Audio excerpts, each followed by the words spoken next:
Hello, everybody, and welcome into Commodity Culture, where our goal is to make you a better investor in the commodities sector. My name is Jesse Day, and we have a very special presentation for you today. This is a mega podcast on energy. We're going all the way from the beginning, the history of energy throughout the course of humanity's existence, where we're at now, and a forecast for where we see it headed in the future. I can think of no better man to present this than investor and author of My Electrician Drives a Porsche. It's Gianni Kovacevic.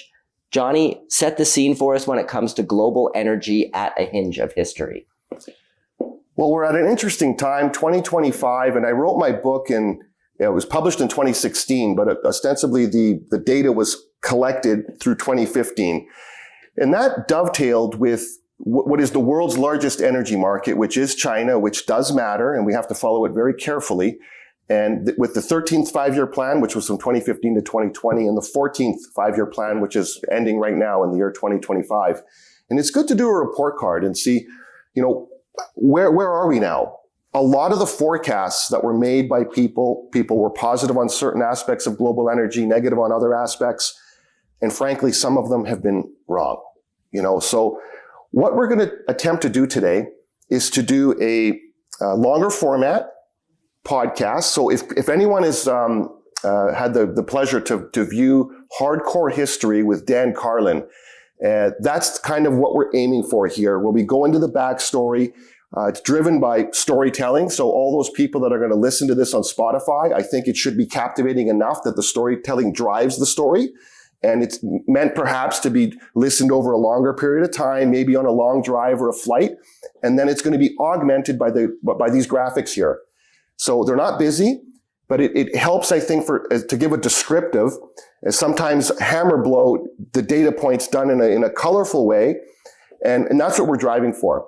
So when you ask Lex Friedman, who is a well-known podcaster, or Joe Rogan, I think everyone would recognize is certainly the most famous podcaster.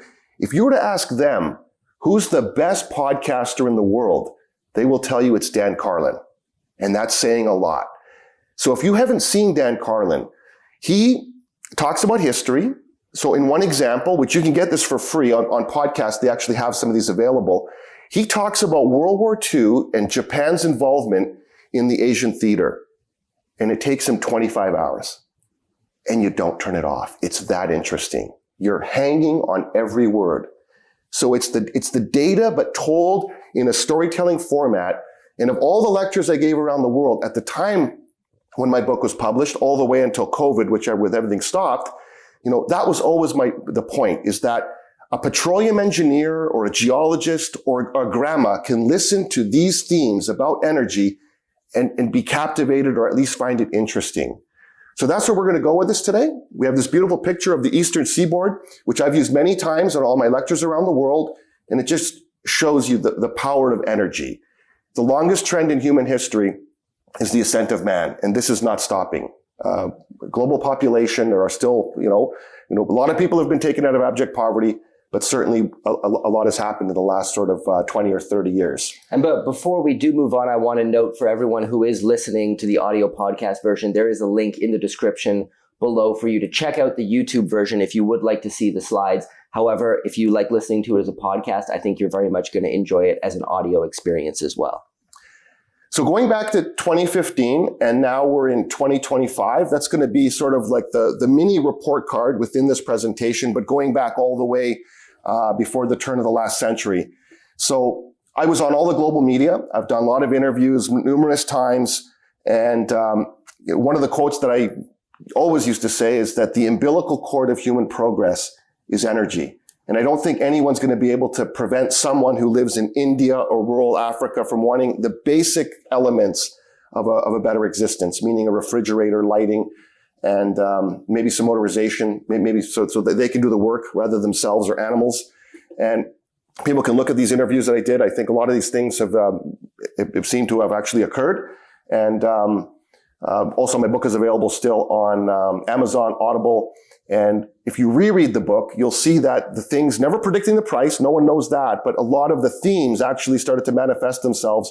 And with the title, which is a little bit cheeky, but it's about a young electrician who takes his family doctor on a journey of enlightenment.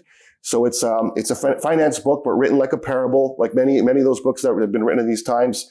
And you can see all the different icons. We cover them all. And so I think if you were to reread that, you would see that a lot of these things actually did occur.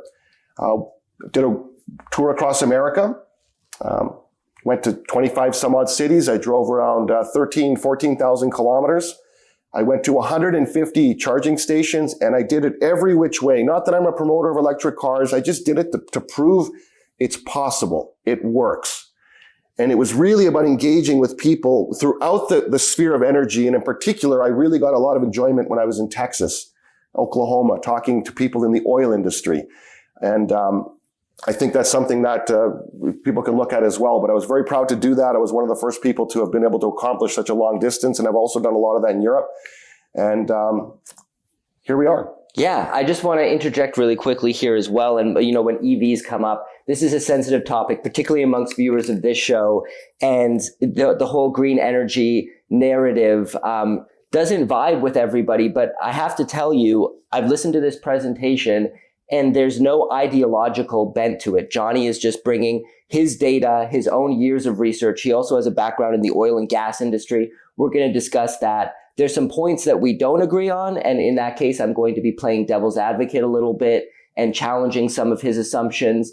So at the end of the day, I think that's going to be a great presentation for everybody who's watching or listening. But here we are at the beginning of energy, heating, illumination, motorization, the main characteristics of energy. We're going to start back in the 1800s. Gianni, set the stage for us. Well, everyone can understand that, what you just saw there, this is a little bit oversimplified, but if we start at the year 1850, this is an important timeline. This is before the internal combustion engine, before the incandescent light bulb, and all the things that we take comfort in today. But the wealthiest city in the world was probably New Bedford, Massachusetts, and it became wealthy because of whaling. And how did people light their homes, whether they were poor or wealthy? I mean, if the wealthier you were, you had the better the fuel source, but it was always done with something like whale oil. And this was an illuminant. And this business effectively became extinct with the discovery of oil in Titusville, Pennsylvania, the Drake well. What were they refining oil into at the time? Kerosene. Kerosene was an illuminant. And very quickly, within 10 or 20 years, the whaling industry effectively went to zero, and a town like New Bedford, Massachusetts, which used to look like this, changed entirely. And this is what made John D. Rockefeller a wealthy man. When you were refining oil back in those days, the various elements that would come out of a barrel of oil, gasoline was thrown away. We were looking for kerosene, and he cornered the market on it. We had no light bulbs. Kerosene was lighting America, it was lighting the world. And that became a very valuable commodity. And it's what made John D. Rockefeller the wealthiest person in the world. So it brings us to the invention of the light bulb. Yeah, talk to us about that. Edison's light bulb. This was obviously a major turning point when it comes to the history of energy. So you can imagine in those years, in the early 1880s, did John D. Rockefeller care too much that Thomas Edison invented a light bulb? No. This was done with DC current. You typically had to have a power plant at every structure.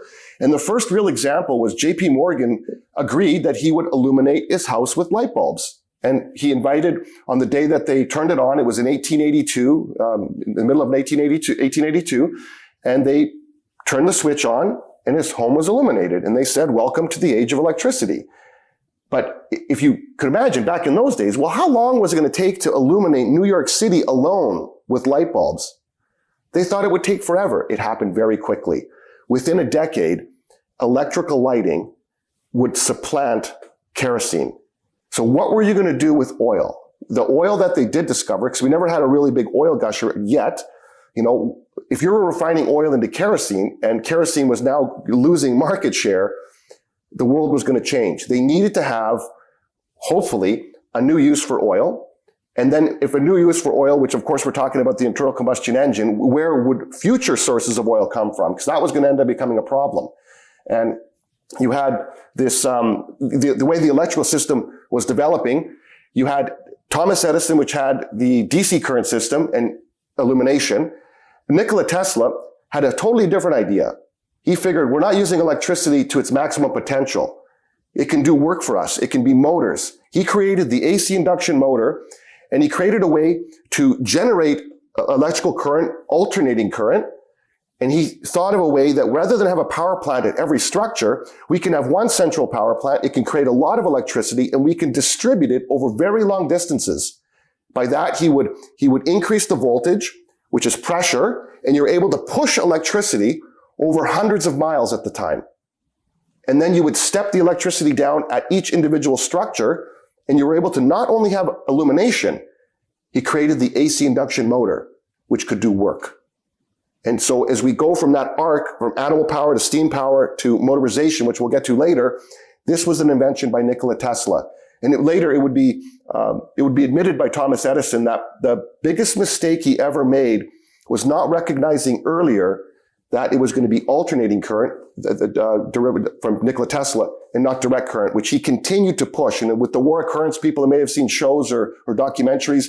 Thomas Edison would do these publicity stunts and propaganda. They would kill animals or kill elephants or show people how dangerous alternating current was. If it wasn't harnessed correctly, of course it was.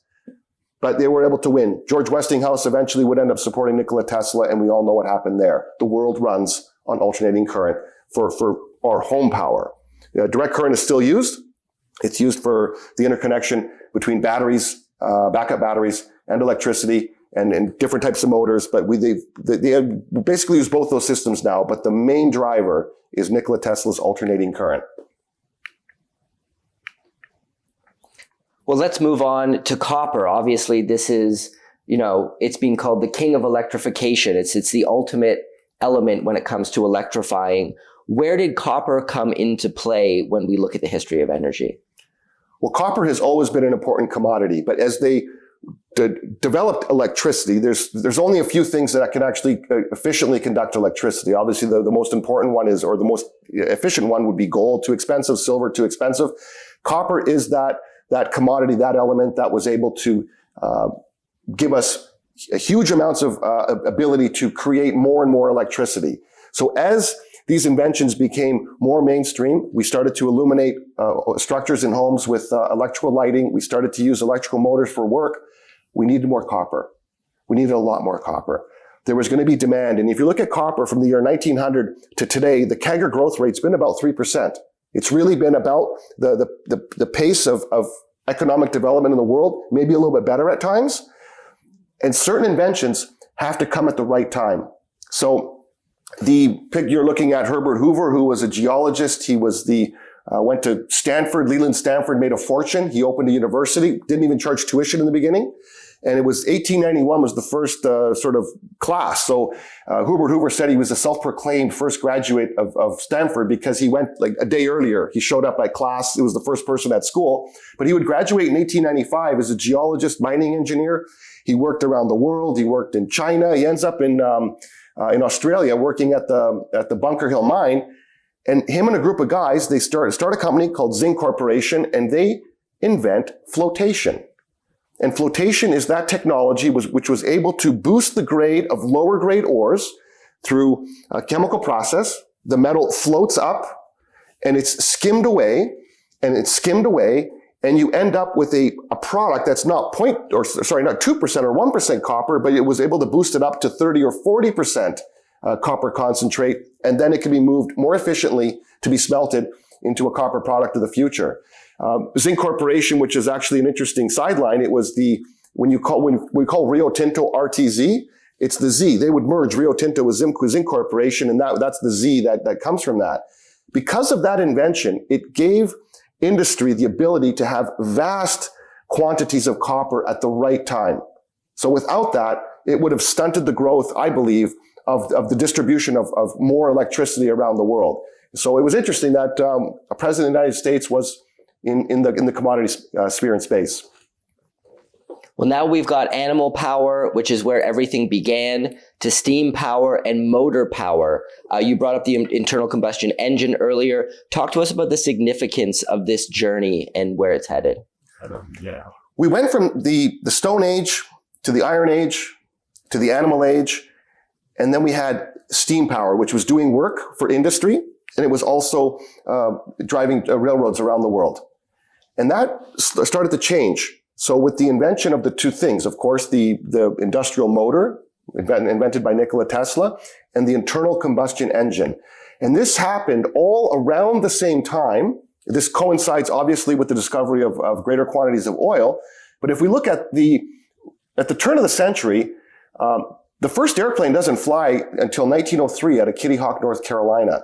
And imagine what happens to the airplane between the invention of it by the Wright brothers to the start of World War I, which is 11 years later. And airplanes were never thought about being used in warfare. And the difference of air fleets between 1914 and 1918 was absolutely unbelievable. It became really an air weapon. The internal combustion engine cars were being manufactured throughout Europe, mostly the United States. And Henry Ford was the first person to say, we can automate this. We can create the assembly line. And the first Model T start rolling off the assembly line in October of 1908. Good timing.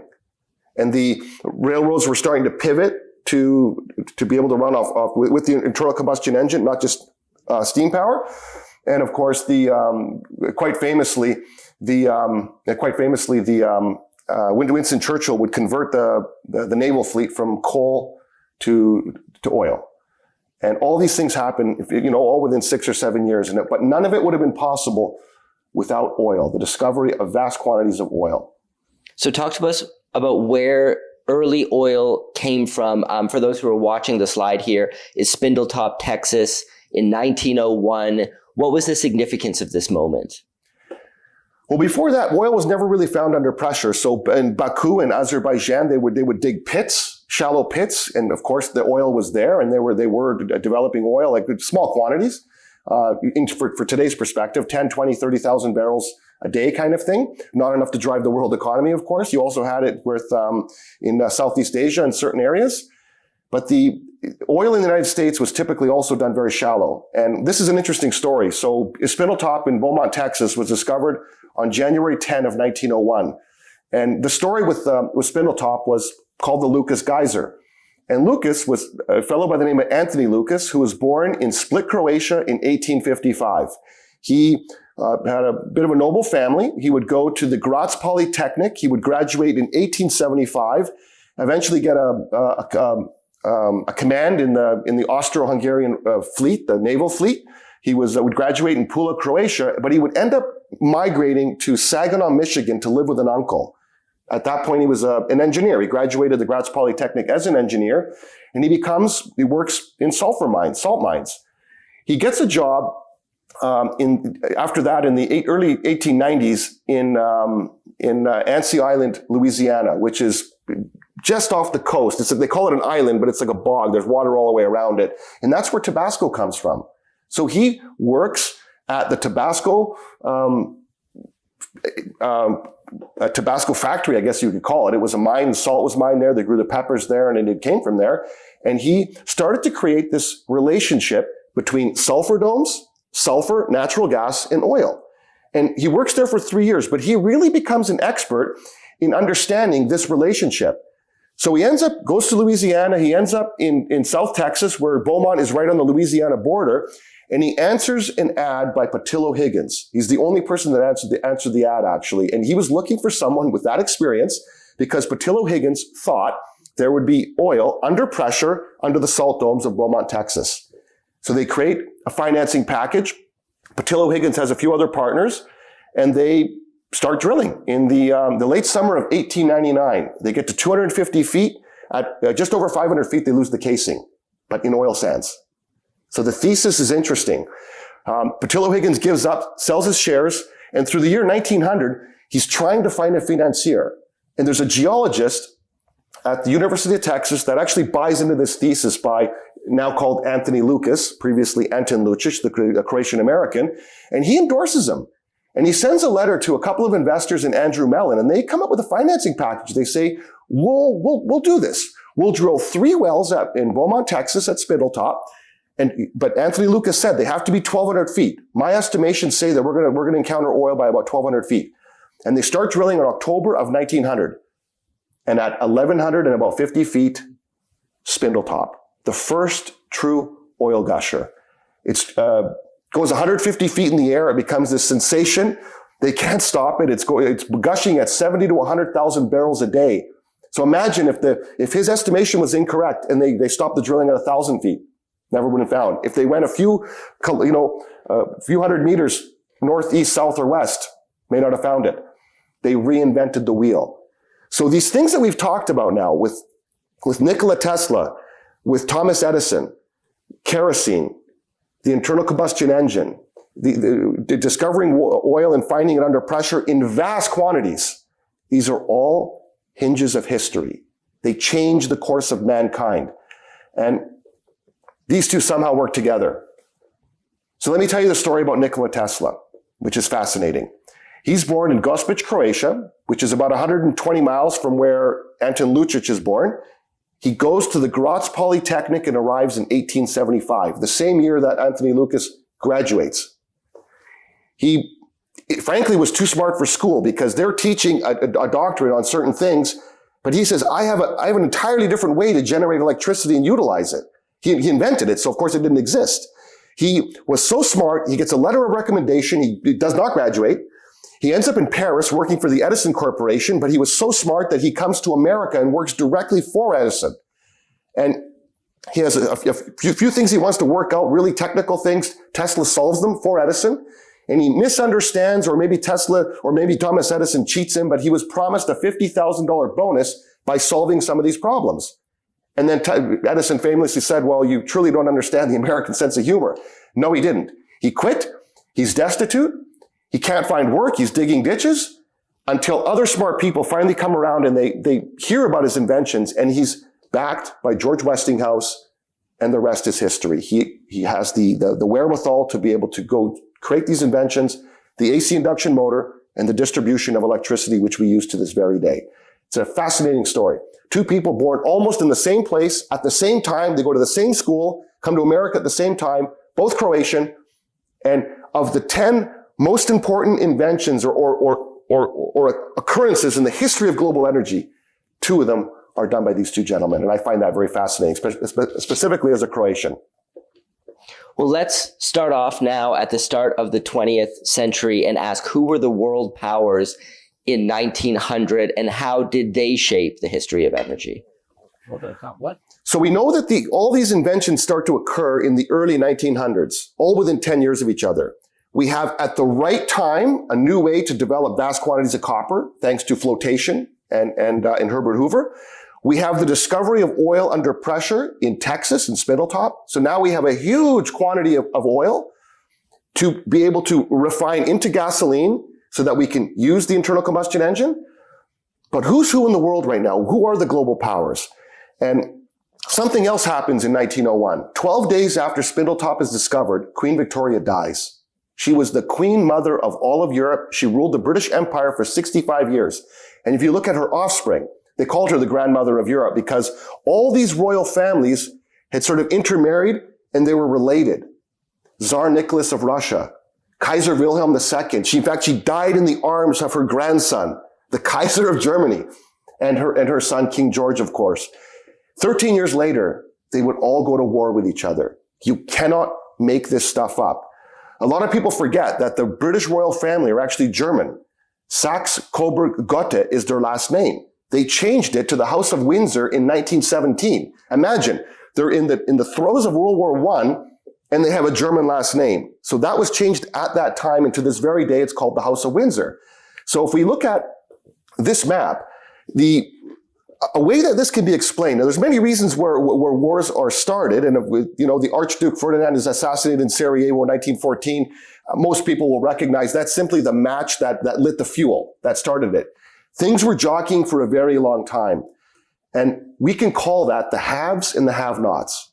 So the most powerful country in Europe, arguably the world, was when Bismarck reunifies Germany in 1871. It has the largest population, and they start growing together. Just under about 60 million people, 65 million people live there. What's the biggest driver of industrial output at the time? How much electricity are you generating and how much are you utilizing? Germany, reunified Germany by 1910 was generating and utilizing more electrical energy than Britain, France, and Italy combined. They had the biggest army, in fact, the biggest army in the world. They were together with Austro-Hungary, so collectively more than 100 million people live in that bloc. But what did they not have, Jesse? They didn't have naval fleets. They were not part of the colonization of the world. Now, they had a little bit in Africa on the margin, but they did not have the commodities to grow. So the combatants and the people that were in World War I, you could say, were the haves and the have-nots. And from that 4-year war, Germany goes through this, I guess some people call it many different things, but certainly they did surrender, and they go through this painful process of reparations.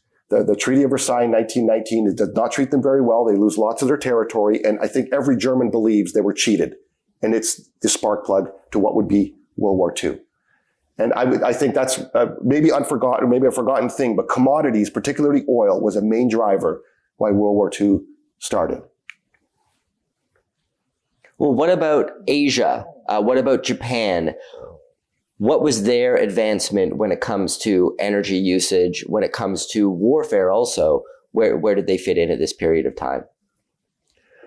So we have the American Empire, which is a young and growing nation, population growing very rapidly, a lot of immigration. We just talked about what's going on in Europe. Japan was a backwater.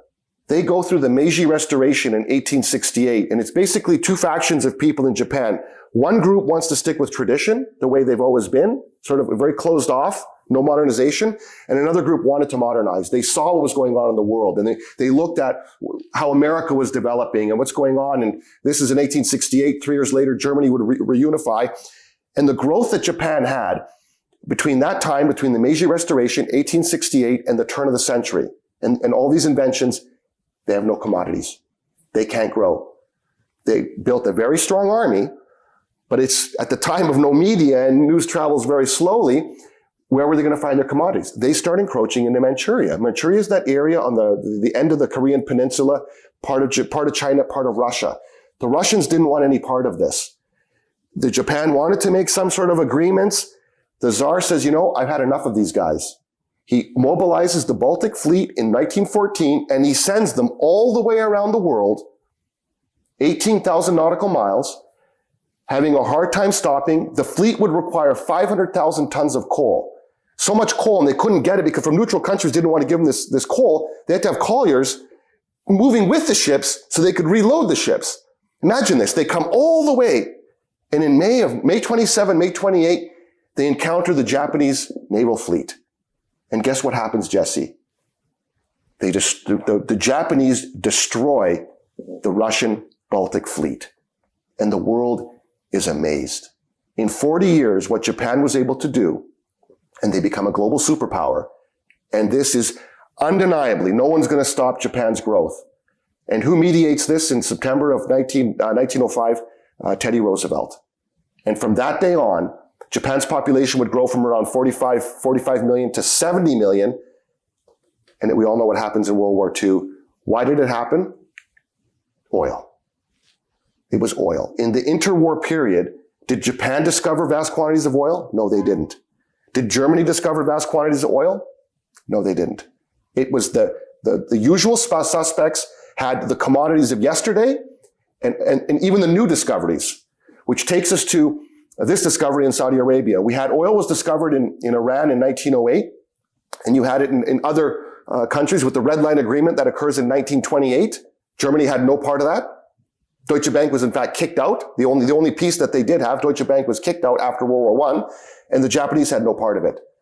So they come up with this agreement, and they finally mobilize, and they send the geologists to Saudi Arabia, and they discover oil in 1938. And once again, it's a hinge of history. A huge quantity of oil is found. Harold Ickes would send the foremost geologists of the world, Everett de Gaulier. Him and his team would go there. They would go to Saudi Arabia to assess this for the Americans. Remember, this is now the American sphere of influence. The British passed on this.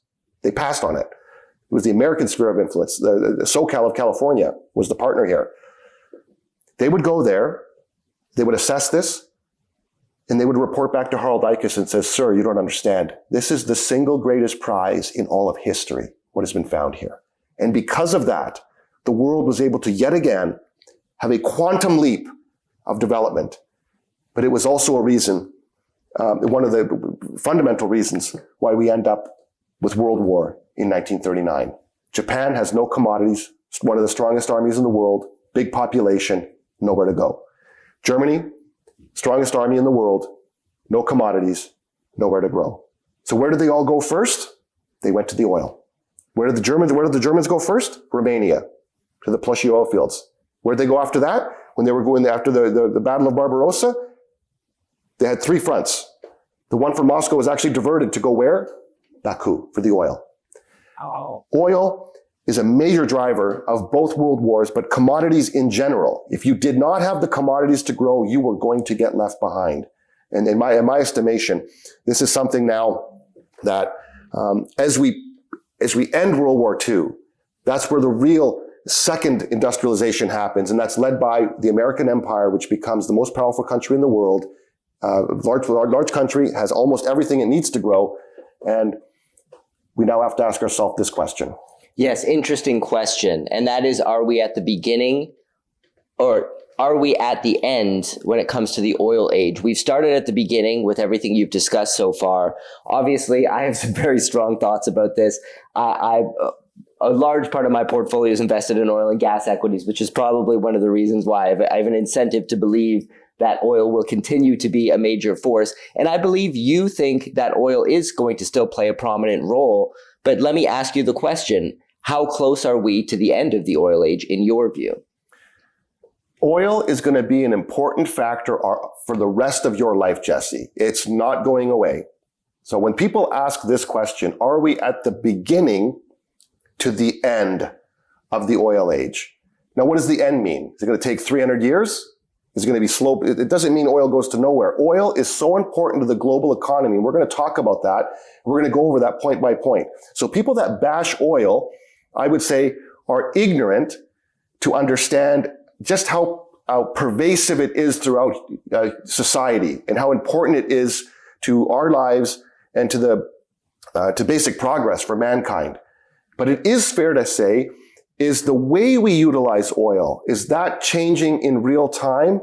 And when do we get to the point where there's no longer growth? Doesn't mean oil's bad, but it's not growing anymore. It goes into, rather than growing at 1 or 2% demand growth per year, we go into very polite decline, slowly, which just means it's no longer a growth industry. It's important to first appreciate, where is oil actually used in the global economy? And a lot of people associate oil with its cars. Everyone, stop driving your car and oil will be fine. Well, only 22% of oil goes into passenger vehicles. Another 22, 23, 24% goes into trucking and heavy freight and transport. 7-8% goes into aviation and other uses. So in a nutshell, transportation fuels, which is the internal combustion engine, about 60% of global oil goes into those sectors. The rest goes into enhanced products, plastic, rubber, all the other things in life that we use oil for, because oil can be refined into like many products. And if you really look down the line, paint and just across the board, it's used pervasively throughout society. So if we were to say hypothetically with the magic wand, no one drives an internal combustion engine car, all of them, globally, they're just gone, zero. Oil demand will go down by 22, 23, 24%. So we're today using 102, 103 million barrels a day. We're still going to use 80 million barrels a day, right? So we still have to, that's still an industry. Remove all the trucking. So that's going to be a very long process. So you have to appreciate where oil is used, but I will submit to people, it is changing. The way we utilize transportation is now happening in real time. And this is, once again, a hinge of history. And appreciating that, and we're going to look at that a little bit later on, but knowing that, so we understand now where oil is used and how is the demand going to be impacted. Yeah, what does oil demand look like out into the future? You've got a slide here for those who are watching from the IEA, the World Energy Outlook, out to 2050. There's some different scenarios that are playing out here. Break this down for us. Well, predicting pricing and demand is a mug's game. People frequently get it wrong. I'm not going to do that because I don't know the politics of 30 different countries and technology and consumer uptake for these things. But you can certainly look at scenarios, and the IEA here has a few different ones. We're just par for the course. We do eventually, I mean, everyone can appreciate, we do get to peak demand. That does happen, So then it flatlines and maybe politely goes down. What people argue about is, what if we get rapid adoption? What if China really goes into more turbo drive? And what if India adopts turbo drive? And what if these countries that are really dependent on oil, they say, you know what? We're going to do this like a Manhattan Project. In the next 10, 15 years, we're going to reinvent the wheel and just use more electrification and less fossil fuels. Then you get these other scenarios. Now, I don't know if that can occur, but you have to look at it in consideration. It's possible. So if you're listening to this, we're looking at right now 102, 103 million barrels a day of demand globally. And one scenario is it flatlines, slowly goes down. But there are aggressive scenarios, Jesse, which will tell you that oil goes from today's 102, 103, 104 million barrels a day to like 20 million barrels of demand. I don't see how that's even possible. Or maybe 50 million barrels of demand. When did we get the stress test? It happened during COVID. When the world stopped, oil demand went to 70 million barrels a day. So we were still using 70 million. But that's a stress test. That tells you if we really turn off a lot of machines, where could oil demand go? It tells you. So it's somewhere between that COVID stress test and where we are today, somewhere in between. But the headline here, it's no longer a growth industry. And I think that's a fair statement to state. Very important. Will be with us for the rest of our lives. Don't throw sticks at it. But it's no longer a growth industry in my estimation. So talk to us about crude oil reserves around the world. One thing I wanted to bring up about the IEA as well, I think there's some of those listening or watching who will say they're not a credible organization. They're always revising their supply and demand forecasts, usually underestimating actual global oil demand. They frequently do that. What would you say to those who are critical of the IEA's data? I think anyone, you have to take it with a grain of salt, and you have to follow many different organizations. I've looked at that over 25 years, and even with copper and other commodities, everyone has an opinion. I don't think you take any one singular opinion. You take a blended average of 5 or 6. You look at people that are pessimistic, people that are optimistic, make your own opinion. But you know what? When you look at prognostications from 10 years ago and 15 years ago, yeah, you gotta back it up. We look now at people that some of the prognostications were made when I was doing originally Copper Bank, and people thought that copper was never going to, really have its day in the sun. I disagreed. So someone has to get it wrong. There are people that predict oil can go to, The Economist famously said when oil really crashed, it went to $10 on the cover. Could oil go to $5? You kind of know that's the bottom when people like that start making predictions like that. So I think you use a blended average. And you could look at, these are statistics now, and I prefer to look at the hard data. What was the population? What year did it happen? What are your reserves or stated reserves? And what you're looking at right here, and for those that are imagining this and not looking at the graphic, what we're looking at is a map that embellishes the most important oil production countries in the world. So the bigger your oil reserves, and the more reliant you are on the exportation of oil, the bigger the country is on this embellished map. So who are the biggest countries that stick out as gigantic?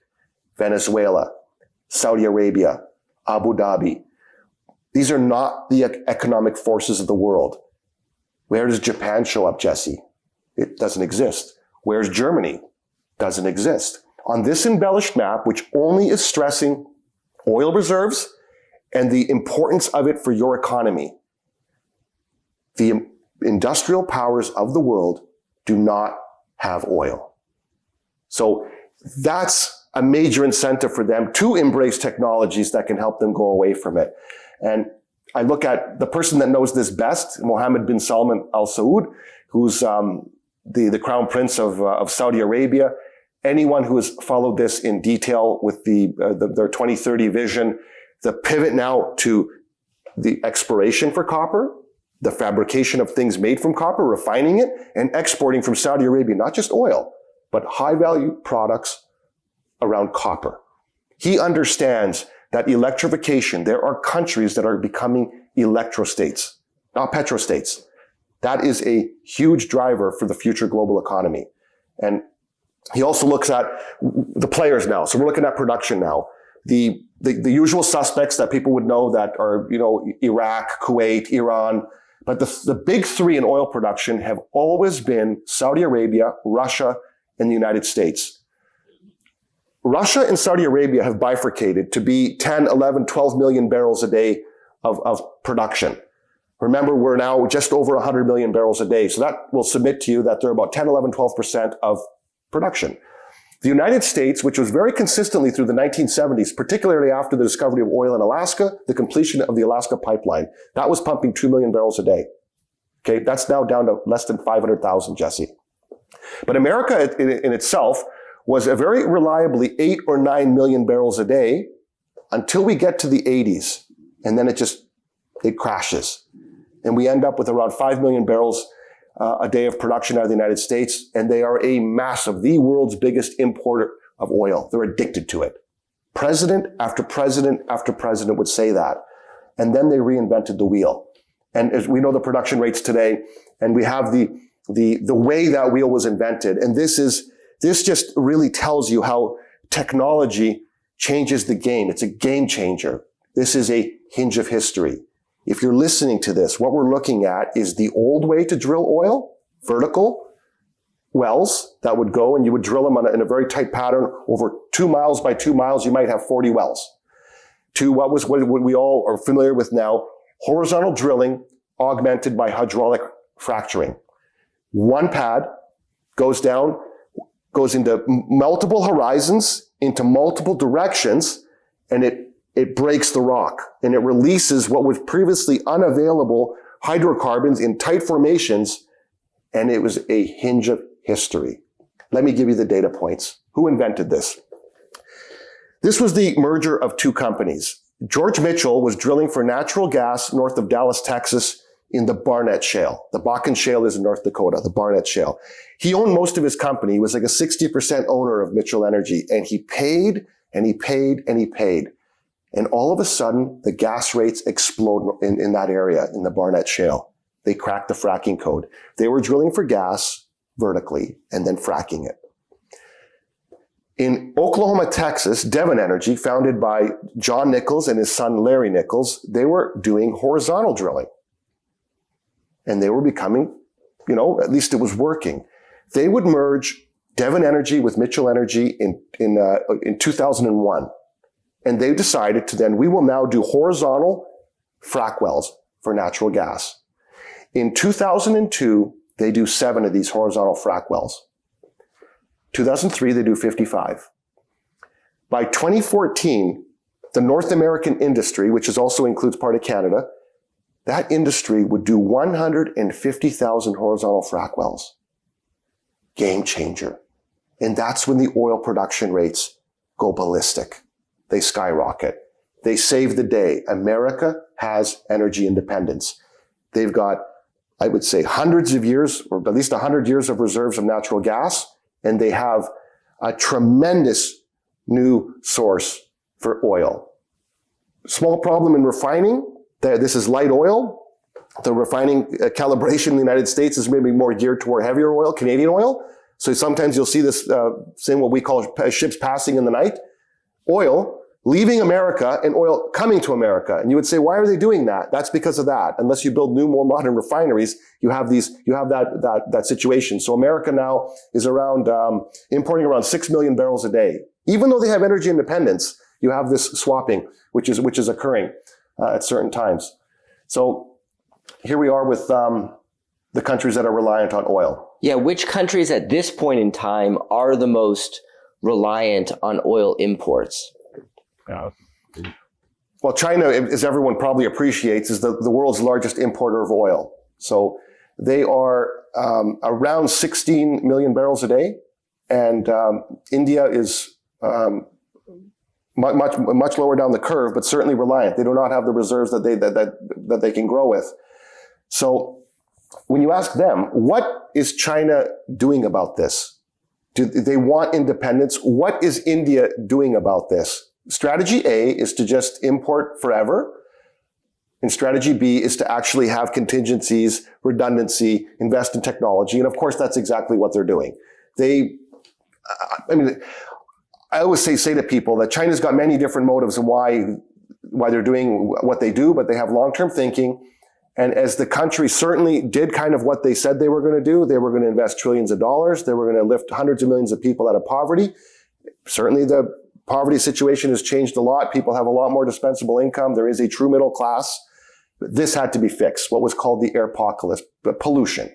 Anyone that's been to China has witnessed this before. This is drastically improved. And they had to do this.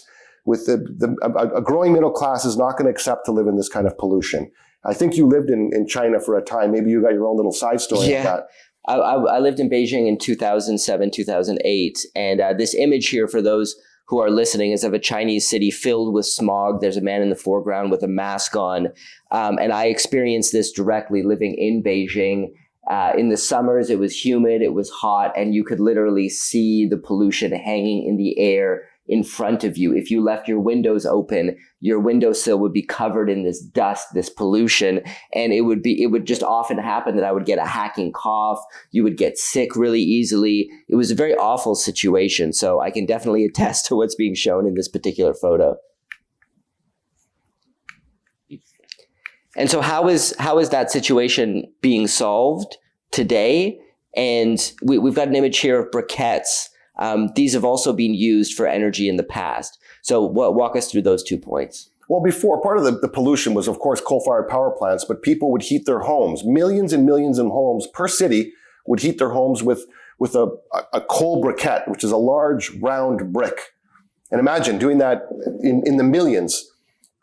Imagine the pollution that creates. This was banned, but it couldn't be banned before they had the ability to heat people's homes with other sources: electricity, natural gas, heat pumps, and so on and so forth. And that's what has occurred there. In cities across China, this is one of the biggest sources of air pollution, and has now been basically almost eliminated in all the big cities. And a quote I would say, when all the lectures I've given and people I've met with, and admitting that we never predict the price of oil, or we don't predict that. No one knows, right? We have to monitor slowly as a scientist. And in German, the word is Wissenschaft. So what does science actually mean? If you look at it from that German perspective, it's a dynamic process of self-enlightenment, and it's always changing.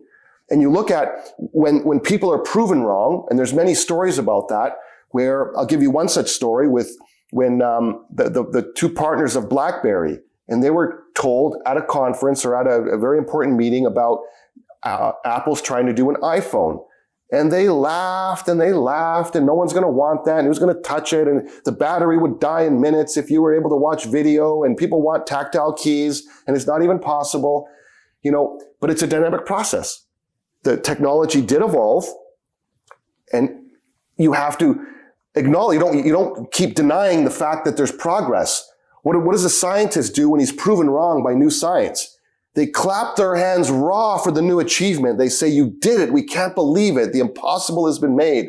And there's I think a giant arbitrage. This is one of my quotes, in the ignorance of people that don't comprehend the direction of that global energy is heading. And more importantly, the things that enable this change, what we call these hinges of history, game changer. And there's a huge arbitrage in that. And that's where, as a speculator, when society or people get things wrong, that's where you want to be. And I think you're looking at it, if it walks like a duck, if it looks like a duck, if it talks like a duck, it's a duck. I see that's the way we're going. And the very important graphic here, I think very poignant for what we're looking at today. Yeah, the biggest oil importer is China. And this is an interesting graphic where we see an American holding a gas nozzle, and it's got the American flag on it. And then we see on the Chinese side with an electric car, something to charge an electric car. So break this down for us. Obviously, China is moving into the EV direction, which is very interesting because they are the biggest car market. Talk to us about that. You look at China, and we call them an electrostate. They can control their own destiny by being an electrostate. America is a petrostate. It is an exporter of petroleum products, LNG, and as we already talked about, ships passing in the night, even though it has, for the most part, energy independence. Where's the future driving us, though? When you want to be part of the future, you have to look at what China has embraced and what they've accomplished. We're going to look at the data there, but this is a pretty true depiction of what's occurred the last 15 years. You have to appreciate that this is going to continue and the impact this is going to have on us in the next 5, 10, 15 years. And me as a commodity speculator, that's my sweet spot. I look at this trend. I want to be looking where the puck is going to be, not where everyone's playing right now. And they throw the little red ball in the corner and everyone runs there. I want to look at, I'm listening to the music, to the notes, not the noise. And if you can understand that, you can sort of see where these things are going, which is why a lot of my research is a hyper focus into the minutia, the data points, the customer behavior, the customer experience of these things. Because as those are augmented and enhanced and improved, it's inevitable that that's the way the consumer is also going to go. So why is China so important when it comes to cars? So people should understand that the global auto market is around 90 million units for light passenger vehicles, somewhere there, up plus or minus depending on how many cars you include. China is the world's largest car market, 26, 27, 28 million units. America, 15, 16 million. Let's put it in a different way. If you take the American market out, the Chinese car market is more important size-wise than the next 15 markets combined. So if you're in the business of making cars and selling cars, do you ignore that market? It's like ignoring your 15, which is basically the global automotive market. China's 26, 27 million units, America's 16. These guys, who's left? Emerging markets. You have to listen to what's going on in the world's largest car market. And that's why it matters. And that's why when we see what they've done, and no one saw this coming, this market, at the end of 2024, China was producing and selling more electric vehicles than the internal combustion engine. And this is a game changer. This is another hinge of history. If you ask the experts 10 years ago, 8 years ago, it's a pipe dream. It's going to take a long time, way longer than everyone thought. It's going to take 15 years. No, they did it on their time. They accelerated this. They have this technology. They didn't have to go through this, I would call it stupid investment in old technology. They went right to the new technology. Easier, quicker to build. And these cars, by all accounts, which they're selling around the world, are high quality. Now, there's talk of tariffs so these cars cannot come into America. There's talk of tariffs, so these cars cannot come into Europe, which is funny because from one side of the politician's mouth in Europe, they say you have to drive a green car. They have to be all green by 2035. And what do? They make it unattainable. They make it too expensive for the average person to buy. It's enough to make a cat laugh. It's so stupid. But this will change because, as we'll talk about later, some people don't have the ability to make an electric car. They need the assistance of the experts. And what's going on in America now with epic fail, it's true. Only 10% of the car market is electric. And you can present these statistics many different ways. You want to present it as a good news story or a bad news story. And I'm just giving you the facts. I'm not a proponent one way or the other. I'm just getting to give you the numbers. Because if you're a speculator and looking at commodities, you need to accept this. So recently, Dan Yergin was on a show, CNBC or something like that, and very correctly, he said, it has not had the take up in America. Only 10% of car sales in America are electric. That's correct. That's true. But you could also say, incredibly, 50% of car sales in the world's largest market, which is more important than the 15 largest markets in the world other than the United States, is already over 50%. Now, that's a huge number of electric cars and a big impact. I would rather talk about that statistic. Now, we'll get into the reason why America doesn't have take-up, but this is a hinge of history. They've crossed the crucible. There's no going back. So now when China says in the next 5 model years, we are going to be 80% of cars are going to be electrified and 20% are going to be internal combustion engine because it is still important for certain applications and for certain consumers. They want the internal combustion engine and they should have it. No problem. So people are not doing this because they care about the coral reefs of Australia. It's business. It's redundancy. It's independence. It's controlling the technologies. And there's no going back, Jesse. Well, here's an interesting point that a lot of people do bring up, in that a lot of these charging stations, they're charged by coal-fired power plants. So how does that end up being green? Obviously, what goes into creating an EV, you need a lot of coal and hydrocarbons to do that. So at the end of the day, when it comes to what's cleaner for the environment, is the EV does it really make a difference, or is it hypocrisy? Yes. The statement that EVs take way more emissions to create, and then in the end, they're fueled with coal or some other dirty fossil fuel to make them work. Yeah. This is the naysayer's favorite toy. It will always be their favorite toy. They can play with this toy all they want, but it's just not the truth. Like I said before, there are figures and there are figures. Yes, it does take more emissions to make an electric car. Yes, in some areas, you fuel your electric car with either a modern coal-fired power plant or the oldest, nastiest, most polluting coal-fired power plant in the world, in some place in Africa. They're true statements.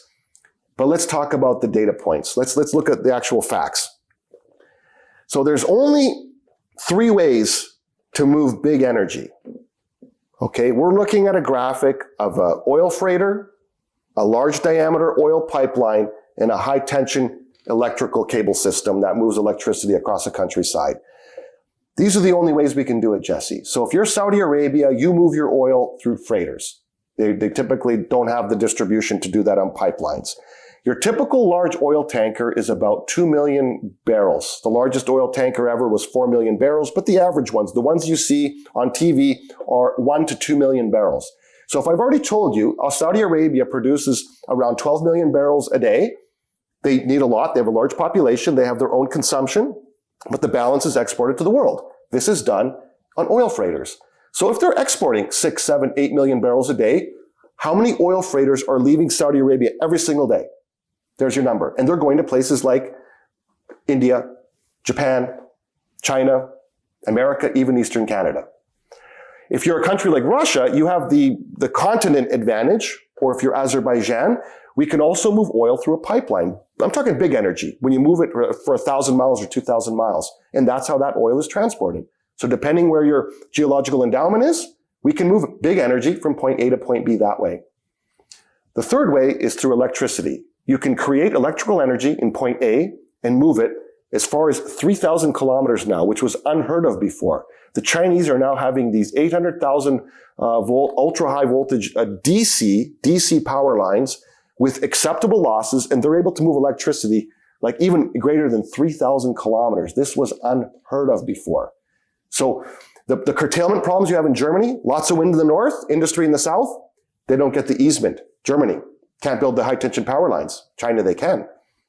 Yeah. So you can solve that. You just have to have the ability to do that. Never going to happen in Germany, but that's a different story. So it is possible to have large wind farms or large solar parks and then move the electricity to where industry can utilize it. But those are the only 3 ways to move big energy. You cannot do it by magic, Jesse. And if we look at the reason this is important, final energy usage. So of all of industry, all machines, all trains, everything, the final usage of energy, still only around 22-23% is electricity, an electrical motor or electric heat or something like that. It's still fossil fuel based. But this is going to change. This is what goes into hyperdrive. And this is this hinge of history we're talking about, where in the next 20 years or so, 50% of final energy is going to be electrification. And that'll be at the behest of fossil fuels. And this is from many, many technologies. So the way we create energy is going to be more electrification for electrostates.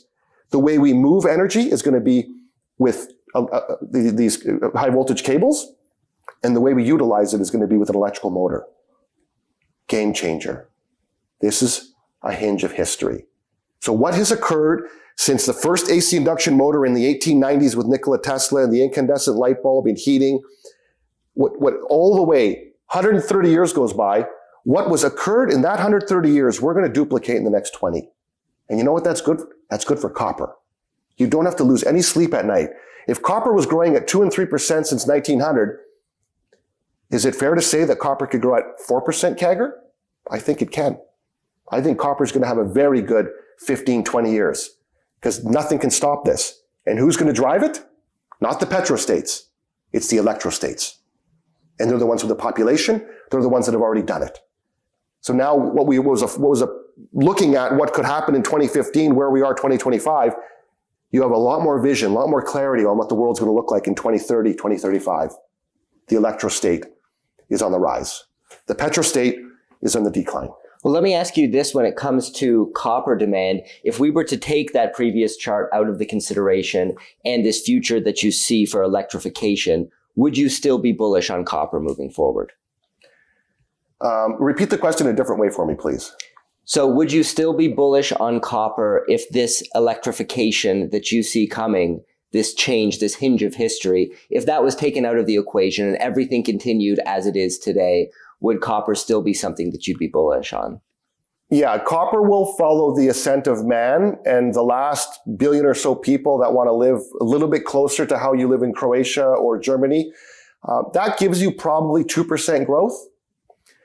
I said 4% CAGR growth as these electrostates really amplify. I mean, I'm not going to be here and say that it's going to grow at 6%. And we'll get to that later because we actually don't have the copper. There's no copper that exists. We're never going to be able to create that copper. We'll get to that later because that's a question for later.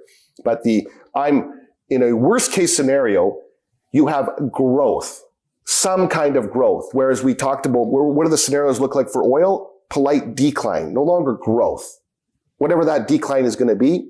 But copper, you still have in all scenarios, other than calamity. I don't know what that calamity looks like, but I'm not worried about it anymore. I'll be on the island of Havar eating coconuts at that point. But other than calamity, copper has growth. So let's talk about the power. Let's continue this narrative of how do you charge all this electric cars? How do we get to 50% electrification? Where is all this magical electricity going to come from? Yeah, I think that's a great question. And this is a chart on global direct primary energy consumption. And if we look at this, we still see coal, oil, and natural gas absolutely dominating when it comes to energy consumption in terawatt hours. You know, fossil fuels, hydrocarbons, whatever you want to call them, are still absolutely king. And when we look at the top, we see wind and solar and other renewables, modern biofuels. They're a tiny, tiny piece of the picture. How is this going to change? Well, if you're looking at this chart, you can see that there's the three big behemoths. Now, this chart's looking at energy in total from 1800 to today, right? So the primary energy consumption. And the three big fat bars are coal, oil, and natural gas, which everyone would be familiar with. And all these tiny little colors at the top, you see all these different renewables, wind, solar, offshore wind, and what have you, biomass, nuclear, things like that. So one would look at that and say, you know what? You talk about all this success and all these things that have happened even in the last 10 years. Where's the proof? Looking at a chart like that, you would say, that's epic fail. You have not succeeded. But one has to understand thermal energy. One has to understand losses. One has to understand when you're substituting from one thing with another thing. It's like algebra, where you take from one side of the equation, you must give to the other. You know, we have to look at that in detail. So why is that important? Because when you factor in losses, when you're driving your internal combustion engine car, a lot of it is lost to heat. When you turn on an incandescent light, it's lost to heat. Now, we don't use incandescent lights anymore, but it really illustrates a point. Or if you're generating electricity in the first place at a coal power plant, and so much energy is created, you lose a good portion of that to heat, losses. Then when you have to move the electricity from point A to point B, you have losses. So it's inefficient.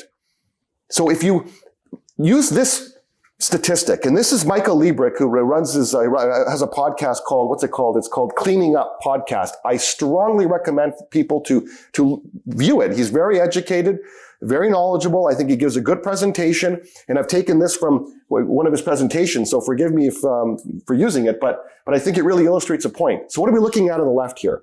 If you have, admittedly, we don't use incandescent lights anymore, but I'm just trying to illustrate a point. But if you generate electricity with a coal-fired power plant and then use an incandescent light to create as many lumens of light that you need. Or if you do it with solar, more localized, with an ultra-efficient light bulb, you require 95% less energy. So all of a sudden, what you just saw, this big fat bar of coal, if we could hypothetically change and transportation becomes more efficient, heating, cooling becomes more efficient, heat pumps I'm talking about, electric cars I'm talking about, when all that stuff becomes ultra efficient, if I had a magic wand, that thick bar that everyone looks at coal, it disappears. It becomes a very thin bar. And the other ones, because you don't need as much of it to replace it. So I hope that it's a little bit confusing, this concept of heat loss or energy loss. But if you localize energy and you use ultra high efficient products, the losses make a huge difference. And this is something that should not be lost on people that are pessimistic or look at that in that way. And I just want to interject there. I think maybe that addresses the argument of that whenever there's an energy transition in the past, we're always moving to a denser form of energy. So a lot of people say, how could we move to wind or solar when that's a less dense form of energy than hydrocarbons, than nuclear, etc. And you're saying we're going to use less energy. It's going to be more efficient. Correct. Okay, that makes sense. Which is just science. That's just a fact. Well, let's talk about what countries produce the most electricity. That's China. That's the USA. Talk to us about these maps you have here.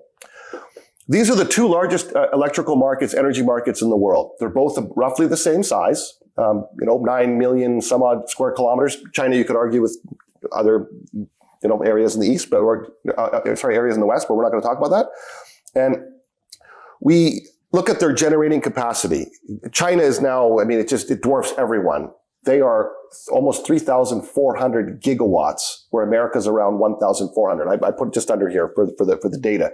But we're looking at like bubble maps of the two countries, where in the United States, for example, which natural endowment do you have? If you have more natural gas in Texas, obviously electricity will be generated there. If you have more wind power, so the larger the bubble, the different color. What do you have in the Pacific Northwest? Hydropower. So you got that bubble. They have more hydropower and they need less of other things. But understanding the difference between a gigawatt and a megawatt, your average large power plant, nuclear power plant, would be about 1,000 megawatts. We call that a gigawatt, 1 gig. So when you're looking at the capacity of America, it's if they were all 1,000 megawatt power plants or all 1 gigawatt, there would be 1,400 large power plants. Different, because coal power plants come in 200 megawatt, 400 megawatt, and all across the board. I just want people to understand the difference between a megawatt and a gigawatt, or the importance of a gigawatt. If you look at that era when we started to have hydroelectric damming. This was very famous in Iceland and Norway. We have it in Canada. We have BC Hydro, Manitoba Hydro, Ontario Hydro, Quebec Hydro. So what did they build? When WAC Bennett and that early British Columbia government developed the system of dams in British Columbia, it was around 10 gigawatts, 10,000 megawatts. Ontario, about 25 gigawatts. Quebec Hydro, 36 gigawatts. What did it take to build the Quebec Hydro system? How many billions? How much time?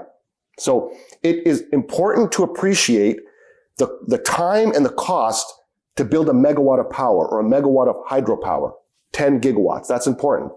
So China has developed their power to 3,400 gigawatts in a very short period of time because they are becoming an electro state. This will continue to drive forward. America also is diversified. America has also installed a lot of solar, a lot of wind. So it is a petro and an electro state.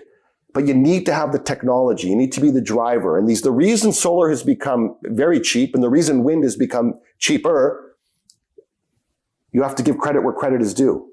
China. These advancements. And this is something which is traded around the world. They are the experts in these fields. And they keep proliferating this, their expertise, their prowess as an electro state. So what happens as energy becomes more localized? How does that play into the picture?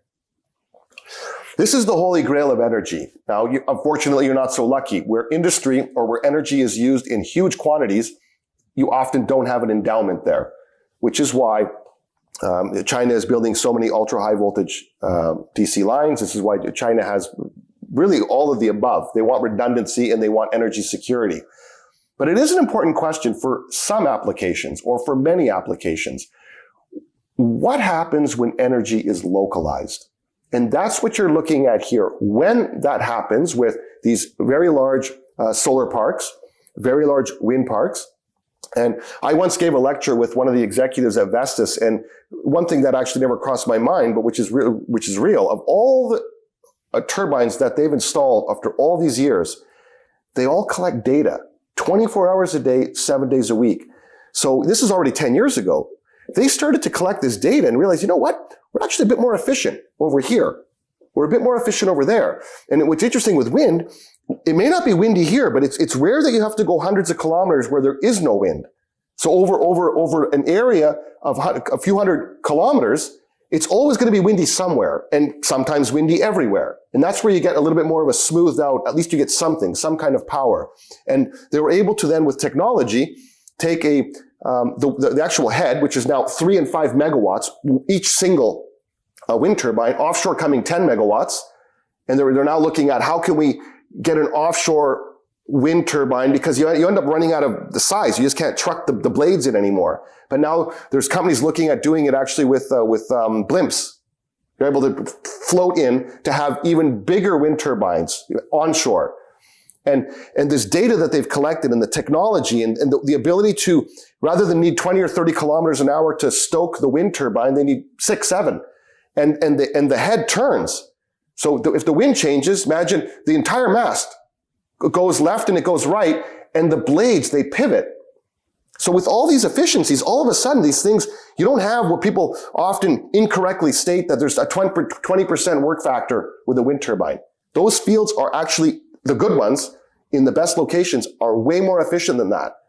And they recognize it's always windy somewhere. You're never rare is the day that over 500 straight kilometers, it's actually dead wind over the whole park. So this is all coming, and all these technologies, whether it's wind, solar, offshore wind, batteries, interconnectivity, battery management systems, the refining of lithium, the refining of all the products that go into batteries.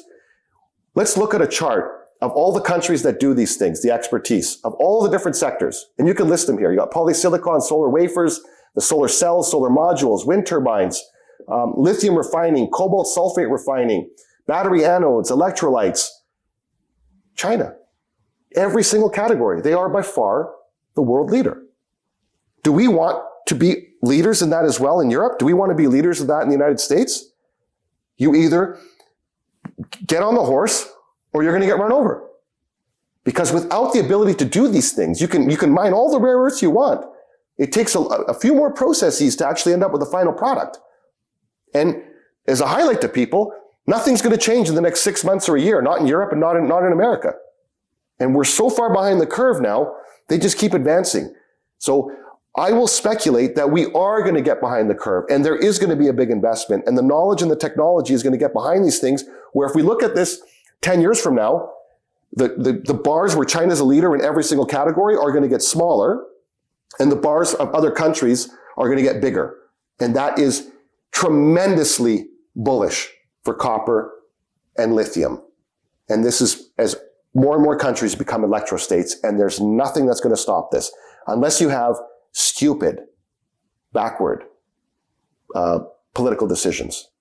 Because you're basically only boxing yourself in a corner, because the world is not going to wait for you. And there is the rest of the world that wants these things and wants the expertise. And I do want to interject here for a moment and just bring up some of the counter arguments when it comes to wind and solar energy in particular. So solar, one of them is the amount of land mass that a solar installation takes up to produce the needed energy. People point out that it's so big, it destroys the landscape. So in that case, it's actually not environmental. And a power plant of some kind takes up a much smaller footprint on the land itself. How would you address that? Well, very simple. Nothing comes for free. People can choose. I don't care. I'm a speculator. Just you guys can argue it out politically. The constituents can argue politically. Just tell me what you want. We know that the greenest of the green movement, I know that person is not washing their jeans in the river. I know that person has a washing machine. I know that. And I know they want that comfort. I know they need lighting. I know they need heating. I know that if they live in a hot climate, they're using air conditioning. Let them have that fight. I don't care, but nothing comes for free. Nothing comes for free, Jesse. So it is true. If you have an industrial size solar project, we're looking right now at one of the world's largest in China, where one of their many solar companies installed in 3 months 1.8 gigawatts of capacity. Remember how we just talked about large power plants, 1,000 megawatts, 1 gigawatt? This is unbelievable. Once again, game changer, hinge of history. And for China, they want that redundancy. I'll use that word many times throughout this presentation, throughout this discussion. So for people that are negative, we wait for their decision, because it eventually comes to a point where the decision has to be made, because the greenest of the green movement will not live without energy. They could at the margin live less from petroleum energy, but they have to have electrical energy to have any kind of basic level of convenience in their life. And then so the next argument would be government subsidies. People point out or believe that a large amount of these solar buildouts around the world, as well as wind, have been because of this green agenda that governments have, and they've been subsidizing it, and it wouldn't actually be able to be built with the same economics if government funding weren't involved. How would you respond to that? Yes, that's possible. So how do I answer that? Well, there is such a thing as the most efficient solar project in the world, and such a thing is the most inefficient solar project in the world. So if you're building solar projects in the north of Germany, which obviously has less light than Morocco, or less sunlight, it's going to be less efficient, less beneficial. So if they really want to drive that, and it will work, but they want to incentivize it, that's their business. I look at it more about, let's look at this example. So you're looking at a picture of Noor, which was built in Morocco, which was a mega solar project, which powers some 2 million homes. And one of the famous questions people also say is, well, another problem with solar, it doesn't work at night. When the sun goes down, what do? And well, with the excess power, if you're not using it all, which usually these things are built in such a way, if it's going to be used as a battery, Noor is done in such a way that there's a central tower which collects reflected power, solar power, heats molten salt, very hot, and it generates a turbine, it stores. So when the sun goes down, sunset, that hot molten salt becomes a generator for 8 hours. It's a battery. Other people will take and they'll work water. They'll work water uphill with the excess solar power they have during the day, and the sun goes down, then the water will act like a hydropower. It's a battery. Now it's more of a final solution, but countries that don't have the natural resources to have electrical generation, it works for them. And so all the different countries around the world, you have to go from one by one by one. If you don't have a lot of sun endowment, in most cases, the farther we go north in the northern hemisphere, you have a lot of wind resources. So what you lose in sun, you gain in wind. As you go more towards the equator, what you have in sun, you lose in, it's vice versa. And sometimes it's both. You have both, so you do them as redundancy, so they work better.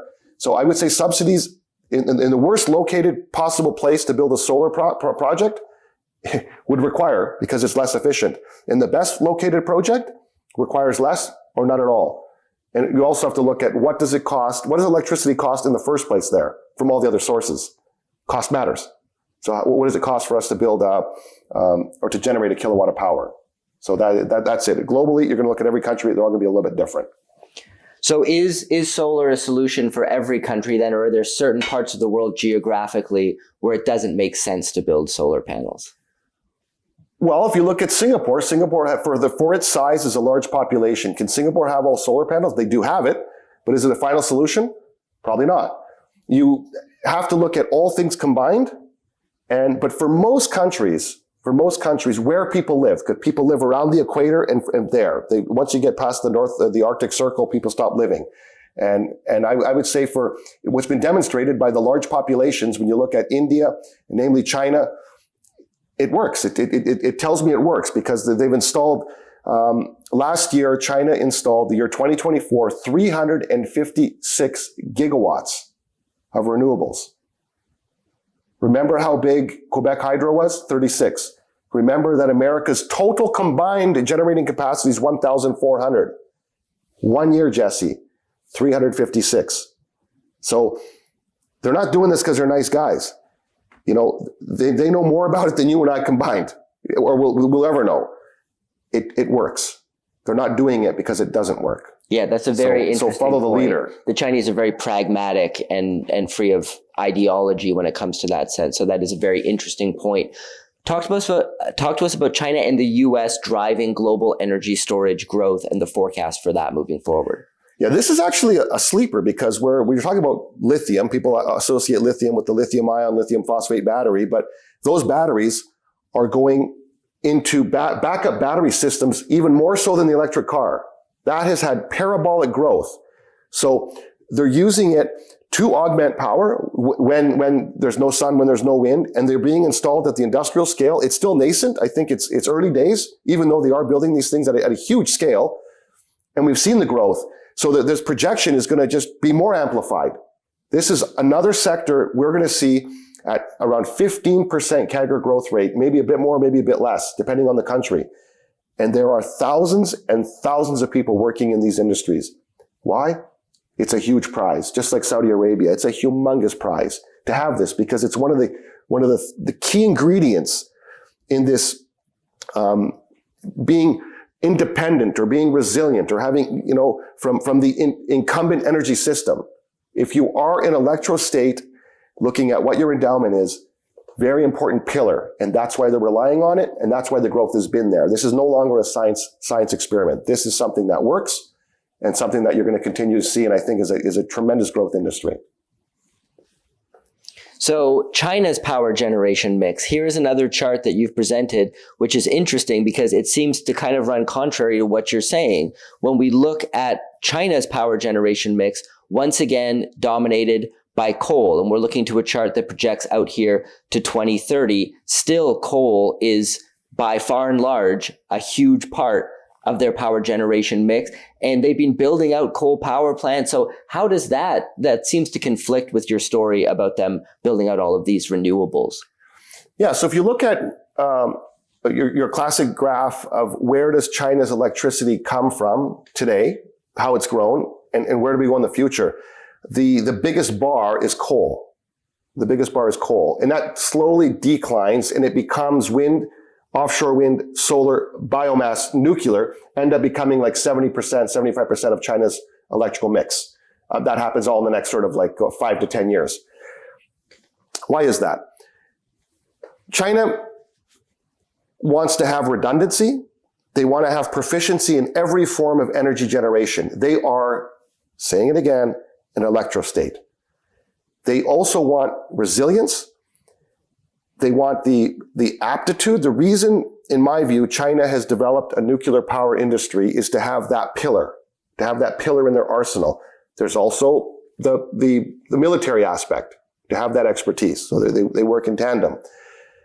But where's the driver? The driver has been renewables. When you look at this, if you look at this the way you should look at it, this graph, in the next 7 to 10 years, 70% of China's electricity will be generated by things other than coal. So I just told you that China in 2024 installed 356 gigawatts of renewables. They also started or are going to build another 95 some odd gigawatts of coal, right? They already started that prop. People say, hey, they've ramped up the coal again. What's going on here? Well, there's a few things. When they saw what happened with the conflict going on between Russia and Ukraine and how the world sanctioned or punished Russia and turned things off, and the Nord Stream 2 pipeline was blown up, I would say not by Russia because they could just turn the valve. Why would they? It would make no sense. But anyways, it's a different story. China sees these things. They will not be left in the dust. They want to have this independence. So a little bit of ramp up there, a little bit of, I think, security independence, but it should also not be missed that when you look at The natural gas, a thermal coal power plant can be converted to natural gas relatively easy. And so what we're looking at here is the natural gas pipeline system of China, which was effectively non-existent. If we go back 7, 8 years, it didn't exist. They announced the power of Siberia around 2014, 2015. That is Xi Jinping and Vladimir Putin. And they said it would turn on in 2019. And sure enough, on December, I believe 2nd, 2019, they loaded it and it's been running ever since. Now there's the contemplation of this power of Siberia 2.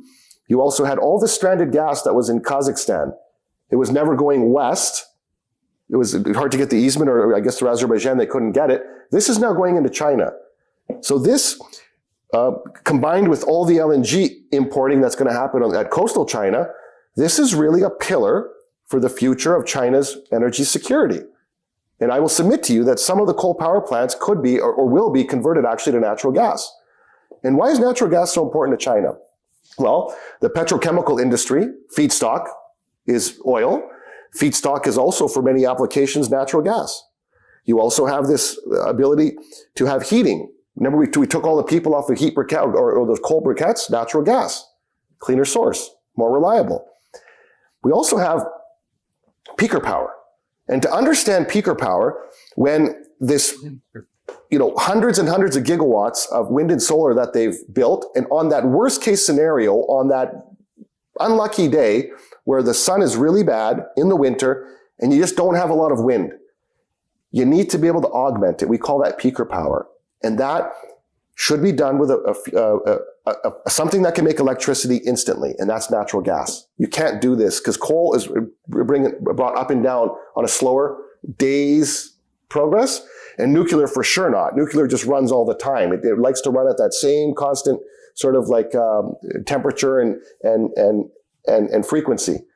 So they're using, and the best peaker power could be a battery, could be depending on these molten salt or different things, or natural gas. And natural gas is the best peaker power. So China is building this as well, just like other parts of the world. But you have to have the the commodity endowment. And that's why this is all occurring sort of in concert with each other, with to have their resiliency. Well, let's switch to nuclear here.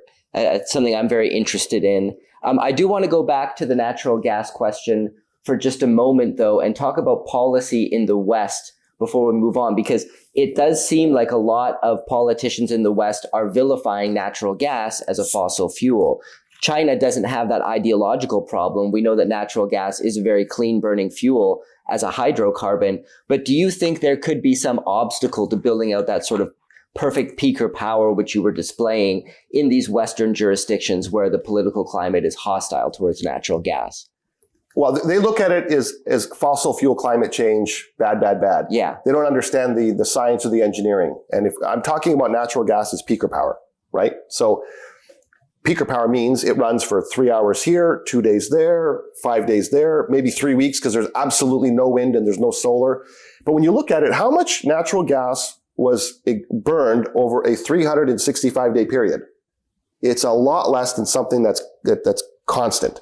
Like coal, nuclear is a different story, but if you're using coal as peaker power. So for them, it's a bumper sticker issue.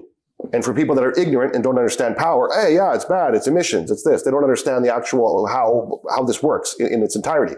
But even if you are looking at it from an emissions perspective, it's not running 365 days a year, 24 hours a day. It runs when it's needed. And even so, as a fuel source, it's like about half as bad as coal, let's say. And quality of life matters too, Jesse. It's pollution. It's not just emissions. It's what does the air quality look like in your city? And natural gas is a better fuel source than coal, period, full stop. So it's a bit of ignorance there, I would say that. Yeah, completely agree with you there. Let's switch to nuclear power now. You've got a slide here. Is nuclear a serious growth industry? We're hearing stories of a nuclear renaissance. We're seeing the political climate shift to an energy source that used to be completely vilified. No politician would ever even dream, particularly post-Fukushima disaster, would even dream of proposing it, to now the EU, North America, around the world, UAE, the list goes on and on to countries that are saying, we need nuclear energy. What are your thoughts on nuclear? Is this a serious growth industry? Well, it's become a page one story. It's people will associate nuclear now with the technology companies saying, hey, we got to look at this. SMRs, small modular reactors, which are going to be a lot cheaper. The timelines are going to be compressed. The safety and the other things that people say, it'll be more palatable for the public. And there seems to be an acceptance renaissance in the zeitgeist for nuclear. Zero emissions. I would always say that nuclear is the answer. It's so magnificent. Unfortunately, it came to mankind 50 years too soon. And that has this hangover, the cost, the reluctance of people to want it in their backyard. So if you look at a report card on where the reactors are in the world's largest reactor fleet is in the United States. China's had the biggest growth. China now has an industry. But where are the reactors? They are in the countries that have nuclear industries. And they sell that industry, that technology to other people. Talking about, of course, historically, United States, China, France, which 75% of France's electricity is derived from nuclear power, South Korea, Canada once upon a time. That's not what we need to look at. So when you ask the question, with all this zeitgeist and all this, proposed, planned, under construction, there are always these three, and they always get these big, number of proposed or planned, and it's coming from China. And as you say, all these countries are trying to do it or trying to embrace it. This is an important one. This is the more important one. How old are the existing reactors? And if you look at the age of the existing fleet, there was a forgiveness given to some 85 reactors in the United States, which has the largest fleet in the world. And that extension was kicked forward to the mid-2030s. It's either 2032 or 2034, somewhere there. But in power time, we're 2025. It's tomorrow. This is a ruinously expensive exercise to shut down a power plant.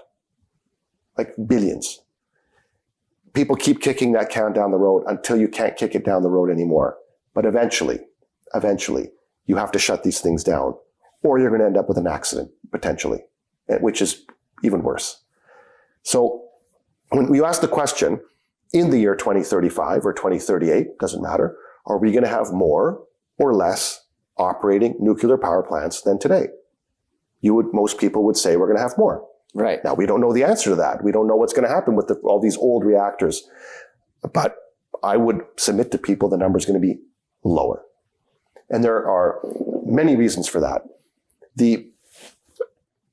Look at it this way in the United States. You have this the concept of 3 Mile Island getting restarted, and it's being supported by technology companies. Yeah. When will the first kilowatt of power come out of that if they actually execute such an idea? What do you think?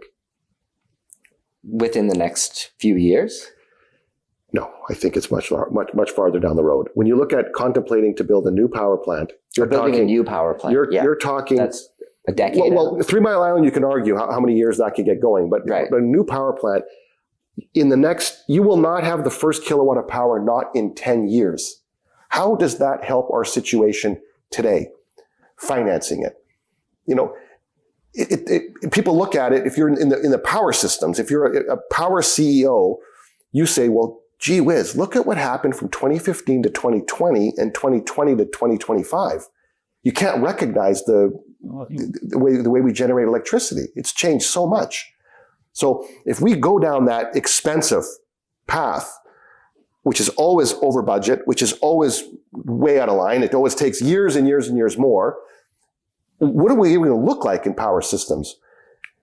Here's a quote from Francesco Starace. He ran Enel. He was the world's largest power company, removing China, but for the rest of the world, he operated in 30 different countries.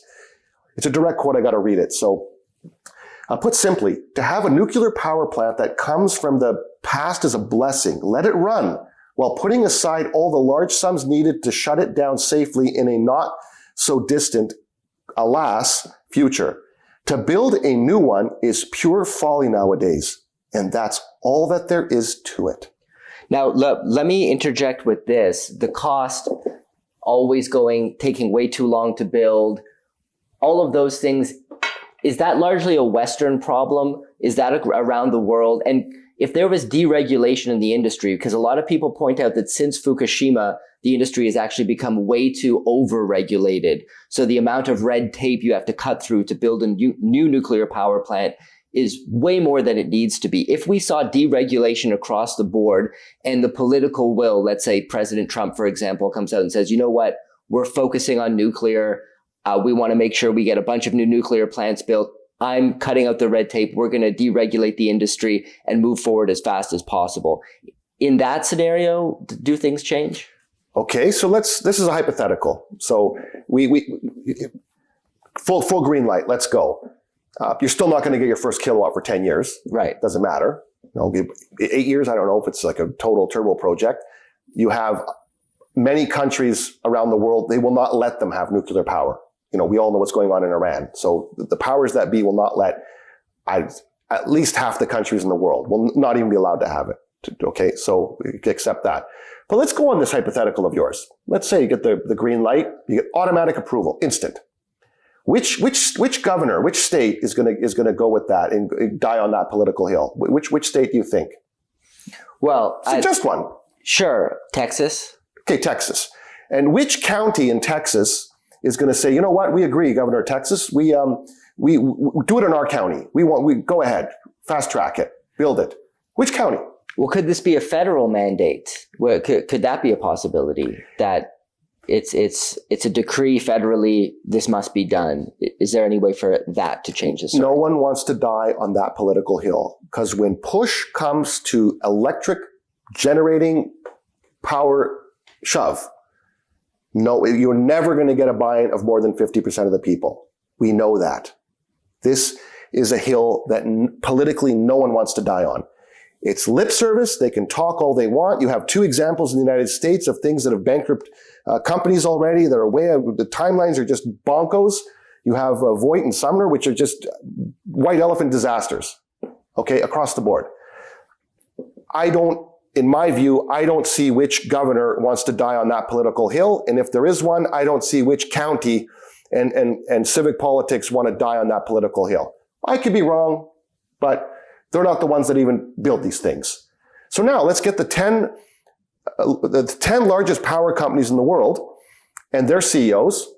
Which one of them wants to finance this project that gets fast-tracked? Because that's been approved by this fictitious governor, by this fictitious county that says, do it in my backyard. Why will they all say no? Francesco Starace, look at his quote. Why? Because he knows politics change. In 2028, there will be an election in the United States, and this thing won't produce 1 kilowatt of power till 2035.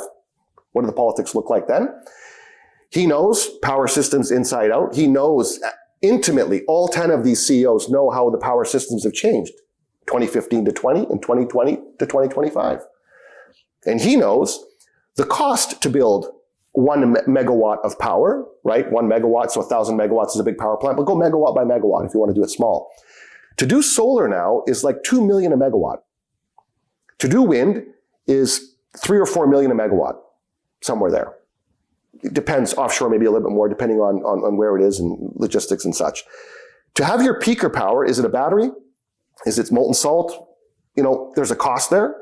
Or you just say, you know what, we don't care. We're going to use natural gas. We love this intermittency. We have the resource, which they do in the United States. It can be on, off. It's instantaneous. We got 100 years of reserves.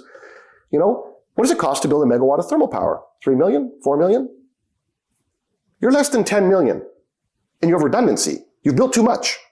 If there's no wind for a month, I don't care. I got the natural gas. If the wind works like it should, and the solar works like it should, I use the gas only sometimes. What does it cost in Germany, or would cost in Germany or the United States to build a megawatt of nuclear? 15 to 20 million. It's just bad business. The business is bad. So yes, it's magnificent. Came to mankind 50 years too soon. It costs very little to run, to operate, but it's ruinously expensive to build. It's even just unbelievably expensive to shut down when you actually have to go to reclamation. And the people that operate the 84 old power plants in the United States, the power companies, do you think they think about the billions they have to lay aside to shut those ones down? The existing ones they have to shut them down. Someone has to pay for all that, Jesse. So when push comes to shove, for those reasons, other than those countries that have that industry, France employs tens of thousands of people. They want to sell that. It's an industry.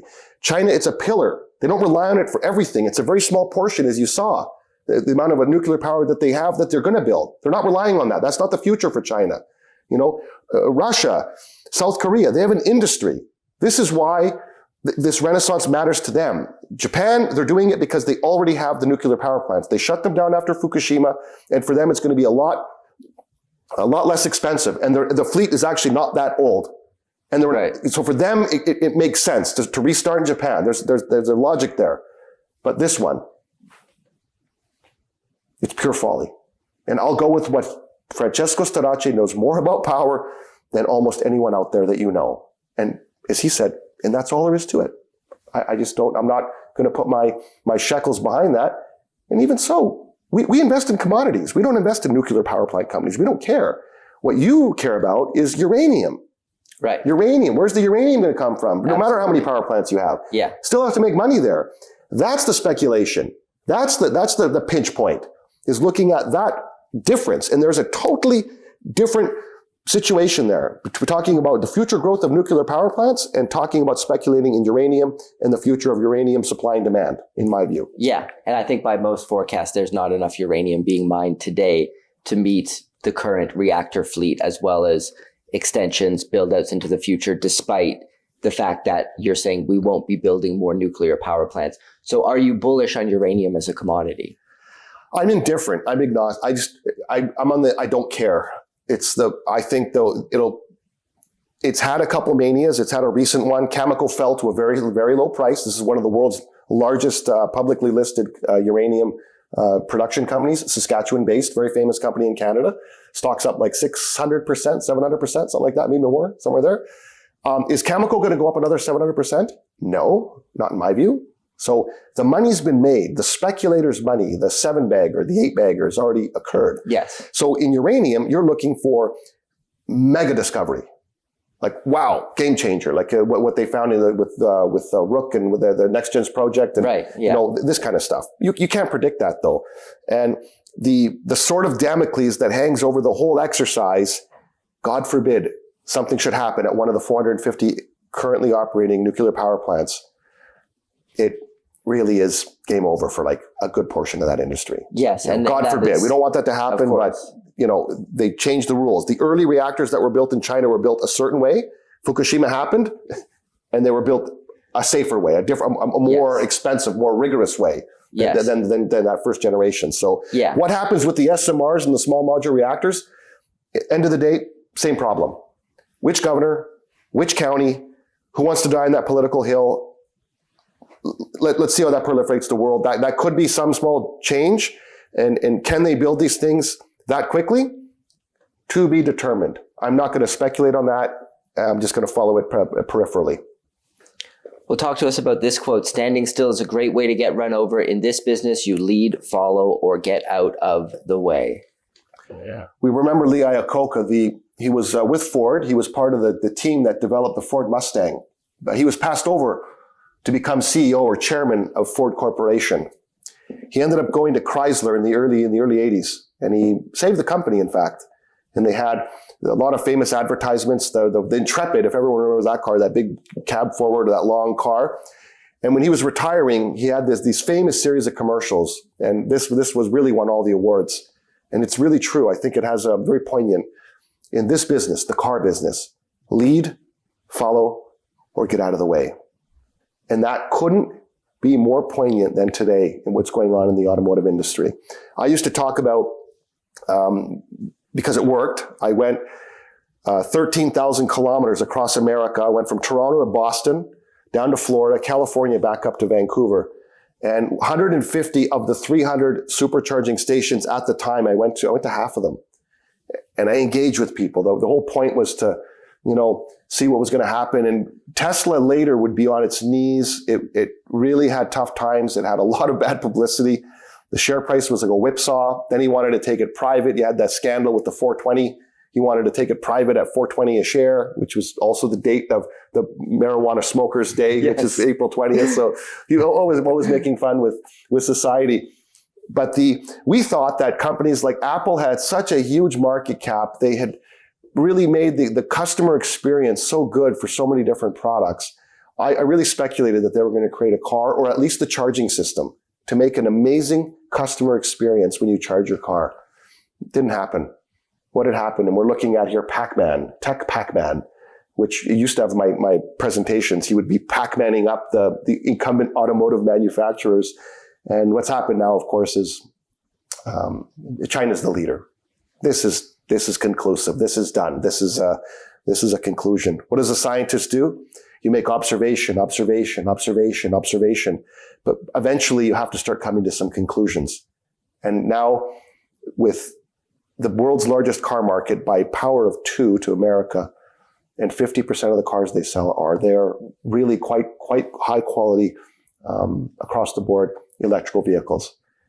And Tesla went to a $1 trillion market cap, not because just the cars, but because the disintermediation, the battery, the way they make batteries, the future, the way they recycle batteries.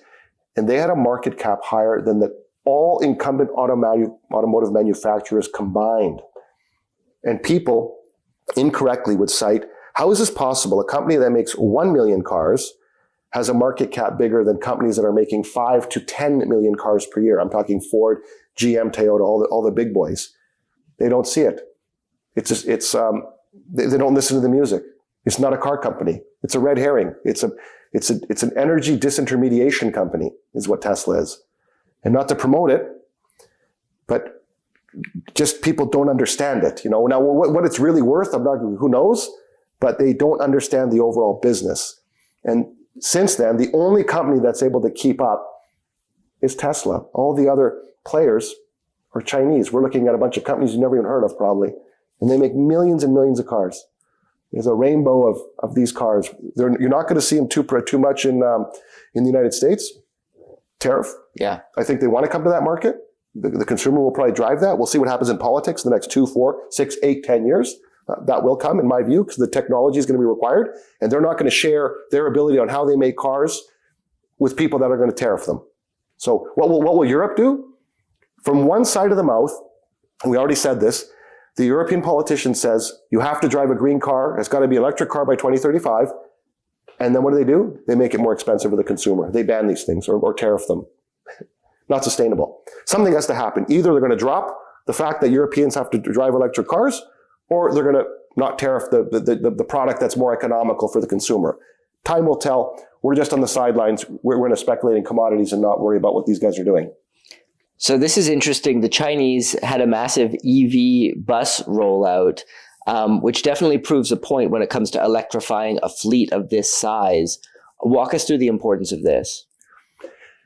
People may not remember, but around 2017, 2018, China, which wanted to clear up the airpocalypse, so one, get rid of those heat briquettes, coal, banned, electrify the vehicles that operate 24 hours a day, taxis, trucks, milk delivery guys, buses. They wanted to become a world leader in this, the way they build them, the way they service them, and the way they utilize them. So in the Shenzhen-Guangzhou corridor, which goes Guangzhou, Shenzhen, Hong Kong, 50 million people live there, 50 million. It's not 150 kilometers. So just imagine, from Seattle to Vancouver, 50 million people. From Washington, D.C. to New York, 50 million people. The city of Shenzhen, which has around 50 million people in the metro, they rolled out the bus fleet in one shot. You're looking at a graphic, and you can go to the internet, just Google it, Shenzhen bus fleet rollout, hundreds of city buses that went into service at the same moment. We get lip service. To this very day, you get diesel, old technology. So when these lectures were given and when that was done, how many new buses have been purchased by city bus fleets from 2018 to 2015? Thousands. All you get is lip service. And what do you get? Doesn't matter what persuasion you are. Do you want a diesel bus idling in front of you in traffic going by your window on a rainy day, making noise? I don't. Never mind all the other bumper sticker issues. It's just a better way to go. Less service. And you know that bus drives 140 kilometers every day. Not 500, not 20. You need a battery that's going to suit that purpose. And they've done it. But good news is, this is coming to a theater near you. You're going to see this in the next 5 and 10 years. This will come to many more cities around the world because it's a better technology and it is the future. They also demonstrated what they can do. When we talk about the retooling of factories, there's a great story. When I was in, Walter Isaacson came to Vancouver when he did the biography of Elon Musk and Steve Jobs. Sorry, it was Steve Jobs. And he, it was sponsored. Ross Beatty was one of the sponsors, and I was at the table. We had a very small group, and he told us a lot of backstories about how you reinvent things. The incumbent automotive manufacturers, unfortunately, have all this old technology, all this old factory space, all this old investment to build things that are not required for the future, when they needed to make a painful decision and retool something. Something had to get retooled. They didn't do that. So here's the story. Walter Isaacson talks about Steve Jobs, who needs a very special glass for the iPhone, Gorilla Glass, they called it. And he wanted to reach out to Corning's, to the CEO, and say, look, I need some help in R&D. Help me build something that'll work for this, that'll work, that'll be resilient, it'll work for the iPhone that everyone has and everyone knows. Tried to contact him, the guy never got back to him, and finally through vis-a-vis a friend or something, he says, yes, I am Steve Jobs, I am calling you, I'm trying to, and he says, okay, well, I'll be there today. Gets on his plane, goes to Corning's, meets the CEO of Corning's, and he's explaining this change the world. We're going to create a phone that's a computer that does everything in your life. And the reality distortion field, which he learned reportedly from Robert Friedland, and this is put in the book that he did the autobiography or the biography many, many times, where he convinces you, you can do it. It is possible. We will change the world. And he goes together with the CEO of Corning's to one of their factories, goes to the shop manager and says, we are going to create this project that we've been talking about, Gorilla Glass, and we're going to retool the factory. And we're going to help him develop this, whether we succeed or not. And he says, okay, well, I need a few weeks no, right now, immediately. You're stopping everything. We're going to lose some business. You're going to move what you're doing over there. This factory goes to that right now, this second. None of this wait for the day. Hinge of history. And they changed the world. But you need people like that kind of thinking. And that has not happened with the incumbent automotive industry, and shame on them because they knew it was there. It should have happened. It didn't happen. And we're going to talk about that. So you see that open field? In 15 months, they were able to build a factory that was operational. It's much smaller. You need fewer employees. You're making fewer things. It was a game changer. Unfortunately for the other guys, they have to actually redo things. It just doesn't work. It's more efficient to do it this way. So what the Chinese were doing, they stopped building the old way of building a car. They too went on this model. And there's an interesting story. I'm not sure if I have the graphic here. We'll talk about the, it's not there. We'll get to that in a second. But Ron Barron, who he gives a lot of different statistics. He's a guy who invested in Tesla, and not that we're promoting Tesla, but just to give the stories, because all the bad press that it got. He would talk about when they bought the Fremont factory in California, which I did my tour. I went to SpaceX, I went to to Reno, to the battery factory, and I went to Fremont. And they explained how that was built. It was a factory that was built for 500,000 cars. They could build 500,000 cars a year out of Fremont. And Toyota said, but one thing you can't have is the press. They had this big press that smashed fenders and stuff like that. And he was very clever. He paid $50 million, I think, for the plan. He was very clever. He says, you know what? I'll get it for free. He says, how? Well, fine, I'll move it. You have to move it. And of course, you can't move a press like that. It's too expensive. So Toyota said, okay, if we leave it there, you can have it for free. So it's very clever what they did there. But it cost them a capex for every car that they could build, electric car, it was around $15,000 they had to invest per ability to build a car, capex.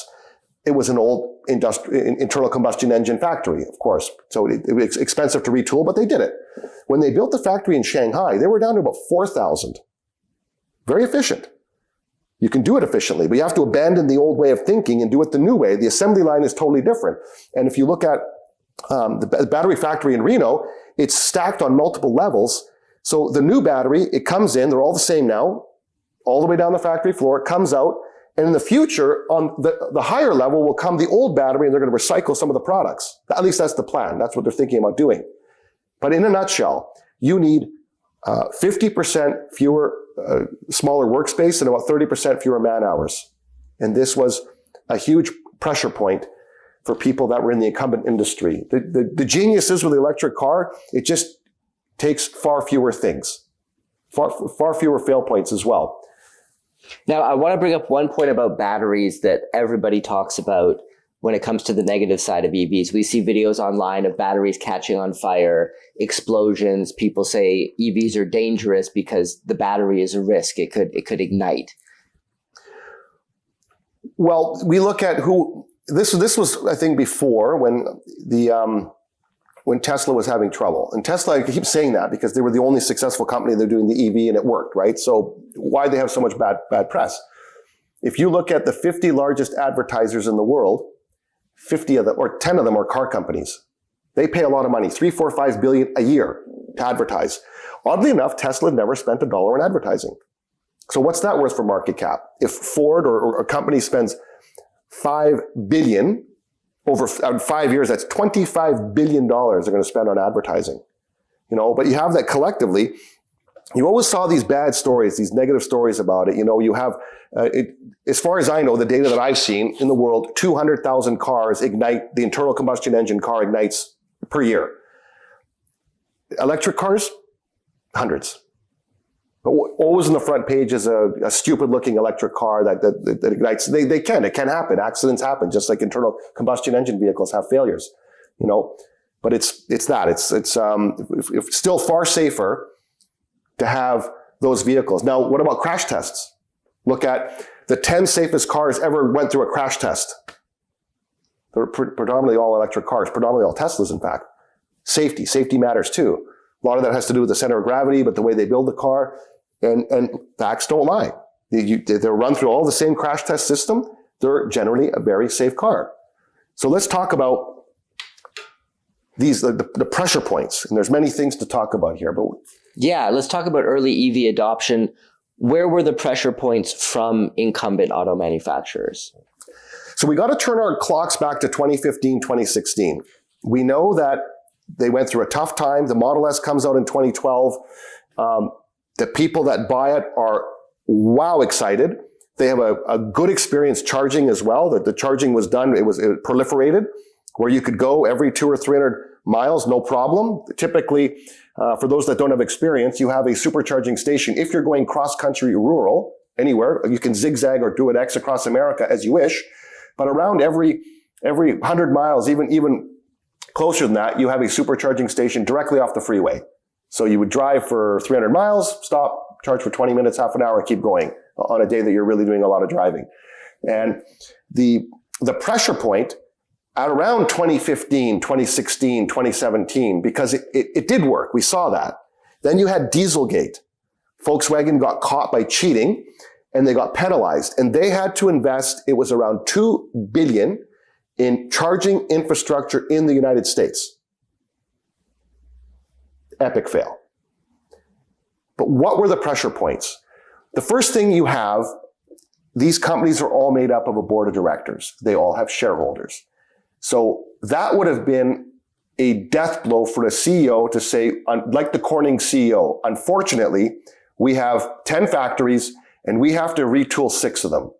This just isn't, in the next 5, 6, 7 years, this isn't going to work. Not a Band-Aid, not a maybe, not let's give people the plug-in hybrid so we still have all those fail points in the internal combustion engine. We need to do a shutdown, fire everyone, retool, and come back and make electric vehicles. Nobody did that. You would have been killed by your shareholders. In fact, your share probably would have collapsed. If, I don't know, hypothetically, if a company was trading at $50 a share, probably went to $5.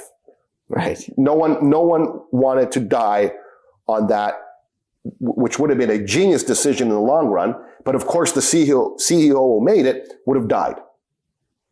Okay, so that was number one. Number two, you had the thinking of the old guard.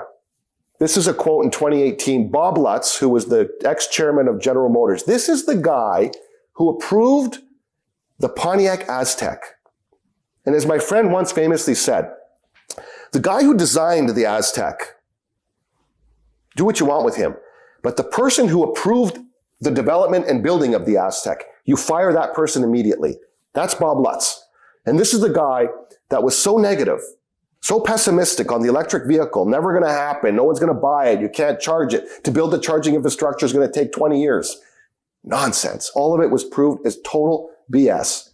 So who do you, at the zeitgeist of the time was people like this.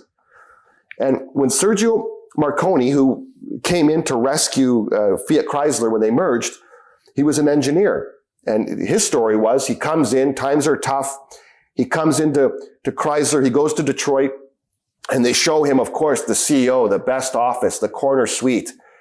He goes, where are the engineers? Oh, they're over there. I need to be there. What are you talking? What am I doing here? This is the wrong place. You need to be directly next to, like Elon Musk, I need to sleep next to the engineers. And that's the thinking. That's the thinking you need.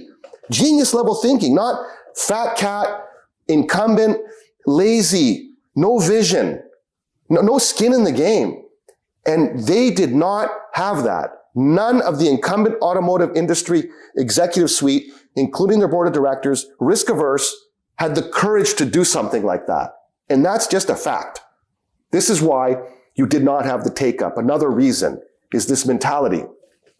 Here we look at the advertising again, and the negative press that you saw, or even though there was all this success, and leave everything else aside, just ask 1,000 or 50,000 or 100,000 people that were experiencing driving and charging on a day-to-day basis those Tesla vehicles. You had like extreme satisfaction, almost 100% of them. But all you got for people that have no experience, negative stories, they're stupid, I'll never buy it, it doesn't work, you can't charge the car, there's no, all the things. Never tried it. Never been in one. Never actually went 1,000 miles on a road trip and said, I'll give it a try. Let's see how this charging thing works. Let's see how seamless it is. All their opinions were based on negative stories or what they thought was an agenda to go green. We don't care about that necessarily. We care about customer experience and technology and my convenience. But that's the story they got. Ron Barron, which was a big supporter, and I think people can go look at, he has a lot of these, obscure data points, why he liked it.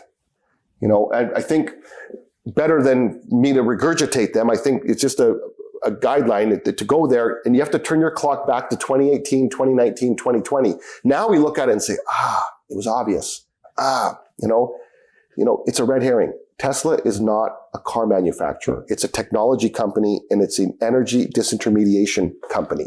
When you understand the value of that, when you understand the value of having 300,000 recharge stations or gas stations, what's the market cap of that? They can't comprehend that. What would that be worth for anyone? So what about when it comes to unions? Because obviously the automakers have very strong unions. They do not want the EV industry overtaking what they're doing, and there's going to be pushback. So how do you foresee that all playing out? Well, the executive suite, the shareholders, the board of directors, and the unions. So look at the European companies. The board of directors of German car manufacturers are 50% made up of the union. 50% is for the shareholder, the executive class, and 50% are the union. Literally, the union is on the board of directors. The deciding decision would be the chairman. So once again, at 2015, 2016, the union knew this. They said, hold on a second. There's like 30 or 40% fewer hours making these electric cars. We want no part of this nonsense. We will not support this. Think of the tens of thousands of people. If you were to say, okay, you have 10,000 people working in this sector of making these parts for cars, we're going to bring that down to 6,000. No way, not on their watch. So it's inevitable what was going to happen. but they wanted no part of that. And the next part is the dealer network. So the guys that actually buy the cars and sell the cars, you know, it's one thing when a company like BMW or Volkswagen, they don't have a dealer network. They have dealers, and there are families that have dealerships. Every city usually has that one famous family that has 5 car dealerships or 10 car dealerships or even one, doesn't matter.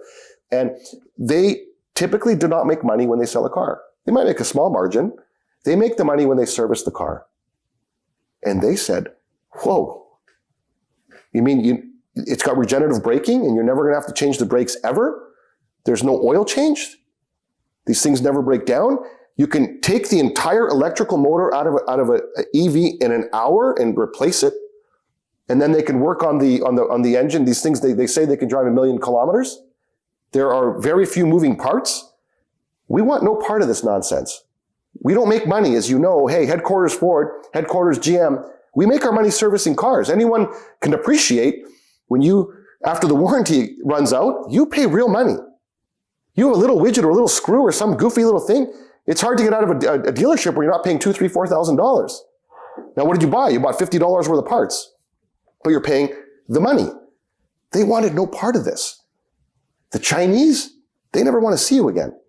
They make all the money selling the car, selling the technology, selling the upgrades, which you download by Wi-Fi through internet. All these upgrades, they never see you. All this extra, make it faster, do these things. Oh, new software update, car does this, car does that. Even if they charge you for it, which they make more margin, they never see you. You get the permission and you download it to the car. Now the car can do, park itself or do different things or go faster. All these things in concert is why we never had the adoption of the electric vehicle. And these are companies, we're looking now at a bunch of marks that are German companies. They don't make cars, but they make gaskets, pistons, cranks, mufflers, radiators. A lot of their business, Jesse, is not only relying on Germany, but it's relying on China. GM last year wrote down $5 billion in China. As I said already, if you take America out of the equation, the next 15 car markets combined don't have the size of the Chinese market. They are now selling 50% of vehicles are now electric. The other half are internal combustion engine, and that'll be 20% by 2030. So if you're one of these companies making gaskets or pistons or mufflers, your business is going to go down 80%. And that means you are a horse and buggy whip. You don't need to make that product anymore. It literally goes to zero. And this is going to happen right now. This happens in the next 3, 5, 7 years. And the same thing is going to happen, unfortunately, to Europe. And they are going to have to retool these things. And some of the things you're looking at right now, for the people that are listening, we have a car that's dissected. It's there, and all its parts, bolt by bolt, are laying on the ground. And 70% of those things are just not required. When the Chinese made their big investment, they own the companies on a 100% basis, and they don't make these things. They make things that feed into the electrostate, that make the electric vehicle and the charging experience a very good one. They don't care what's going to happen to people that make cranks and pistons and gaskets and mufflers. It goes to zero. And there's nothing that can change this anymore. So the write-downs that you're going to see this year, 2026, 2027, is going to be in the tens and the hundreds of billions because you have no one to sell it to. And it's only going to be more and more compounded. So right now, last year, America sold around 1.5 million electric cars. Europe around 3.5 million. That has not been the success that people thought would be. And I think people are going to see a big change. And I think it's a very sobering reality for, unfortunately, tens of thousands of people that work in those industries. So you can see the ability and the interconnectivity of all these companies. And what will it look like in the next 2, 3, 5, 7 years? it will be unrecognizable. But they have to do it. The famous analogy for this type of hard decision that they had to make in 1938 when Chamberlain went to Munich, and Winston Churchill said, you go to Munich, be tough, no appeasement. He went there and he had his document and he waved it. He says, you went to Munich. You could choose war or shame. You chose shame and now you will get war. Hello? They could choose the painful decision to pivot or die. They chose the decision not to pivot. And now, unfortunately, large parts of this industry is going to die. So as a speculator, it's just good to be cognizant of these things. Not telling you exactly when or how, but this process is already underway. And we have to look at the market that's 15 times bigger than the next 15 auto markets combined, if you remove America out of the equation, because America, of course, the number 2 car market. Well, what is it going to take to bring that adoption, the level of adoption we're seeing in China when it comes to electric vehicles? What's it going to take to bring that to the West? Because you mentioned disappointing numbers when it came to sales in Europe and the United States. The tariffs are obviously a big issue, not allowing these cheap yet efficient Chinese vehicles into those countries for the consumers to access. How is that going to shift? America's not much going to happen right now at all, because you have that dead weight that hangs over it. Price matters to these markets, other than the United States, and now Europe at the margin, because the tariff, they're trying to protect the European automotive industry at the margin. And to be clear, China does want access to those markets. They want to sell cars there. They want to be in partnership with people. Most of the Chinese joint ventures with all the incumbents were 50-50, right? So it was a partnership. In Europe, will they allow the Chinese to help them along and have like a 50-50 or 51-49? Will the Chinese even do that? Will they let them have that ability to build these products? Time will tell. But the number one factor for the adoption of the average person is price. Yeah. When the price is lower than the internal combustion engine, that's a huge factor. The second thing is reasonable access to charging the car. As we say, we're going to talk about that over the next few slides, but different horses for different courses. You have to understand who the client is, but those two things, price matters, and we're there. You have price parity already with the price of the car. That's the ultimate test, and the customer experience. It has to be a very positive experience, and we'll talk about that as we go through the thing. But these are the facts and the myths, and once again, it's like the favorite toy of people. Even if they tried it, no one's trying to convince you to drive an electric car. You do whatever you want. I believe in freedom, but just let's talk about these things. And it's disputed that Albert Einstein ever said this, but it's harder to split an atom than it is to change a predetermined opinion. I'm not trying to change anyone's opinion. I don't care. Live free. But just going over these questions, which people will probably sympathize with, we can go over them here, and starting with the ability to know who the client is. So for someone who lives in Wyoming, who drives far distances, drives an F-250, you're always going to drive an F-250. It's always going to be diesel or gasoline. It makes sense for that person. For someone who lives in rural Hong Kong, who drives, he knows he drives at most 100 kilometers, at most, on the worst day, he can have a car with a simple battery. Or put it this way, if he knows he needs a 3 or 4 gallon tank for 100%, 365 days a year, he can buy a car that's got 5 gallons and fill it. The reason you wouldn't do it in that way is convenience. Of course, who wants to go to the gas station every day? Nobody does that. With electric cars, a bit different. You get home and you plug it in, and it's charged when you're sleeping. So different horses for different courses. That matters. So there's always that person. You always give a lecture and say, I live in Wyoming. I will never. Okay, fine. We know that. It doesn't work for some people. That's true. But for most people who are not rich, who price matters and convenience, and for them it does matter. So these are the two different type of client.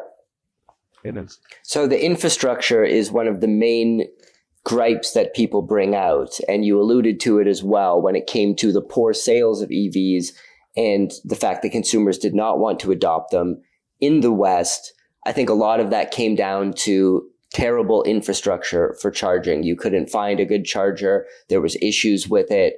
Walk us through that and why you see that as a challenge in the past that could be corrected in the future. In the early days, it was always something said, we don't have enough infrastructure. It's actually just not there. So look at any city. Let's look at an old European city. You name it, Frankfurt, Zagreb, as you want. There's the old town. Buildings are 4 or 5 stories. How do you charge all these cars? Just never mind where the electricity comes from, what it costs, just where, how. And you have newer structures are all built with that. You have it available. You have, wherever you have a light post, you have different companies that are making the types of technologies. Like you see a picture here of a taxi plugged into a light post. Well, electricity is already there. It's at every light post around the world. It's already distributed. So if you convert the cabling to operate all the time, a timer for the light so it only comes on at night, but the actual electricity is just on, and you have a simple box and you pay to charge. So every single time you have a light post throughout the whole city, that could be a business for someone. And they make a margin, whatever. If you're paying 20, 30, 40 cents a kilowatt, electricity prices vary, we know that. They make a margin in real time in incremental costs. In most cities, it's done in 15 or 30-minute increments. So that's one way to do it. But generally, electricity is already distributed throughout the Western world. How we get it to the car, that's the last little piece. That's the last few meters. So I think we look at the other examples. We get into different ways to charge a car. Another thing that people are very negative on, they'll say that gasoline, a good portion of gasoline prices is taxes. So that's why gasoline is very expensive. It's really expensive in Germany. You'll pay like €2 a liter, or €8 or $8 a gallon, $9 a gallon, right? So it's 2x more expensive than the United States. But a good portion of that is tax. So if you're a politician, you would say, well, do they actually allocate these tax dollars to fix roads and bridges? You could argue that, but that's the intent. So if they say, if you're not filling up, not buying any more gasoline, and you have maybe a little solar panel on your roof, and you're driving your car for doing your own charging, but you have 2 delivery jobs. You deliver pizza at night and you deliver packages in the day. Son of a gun, this guy's driving 50,000 kilometers a year, hasn't paid 1 penny in road tax.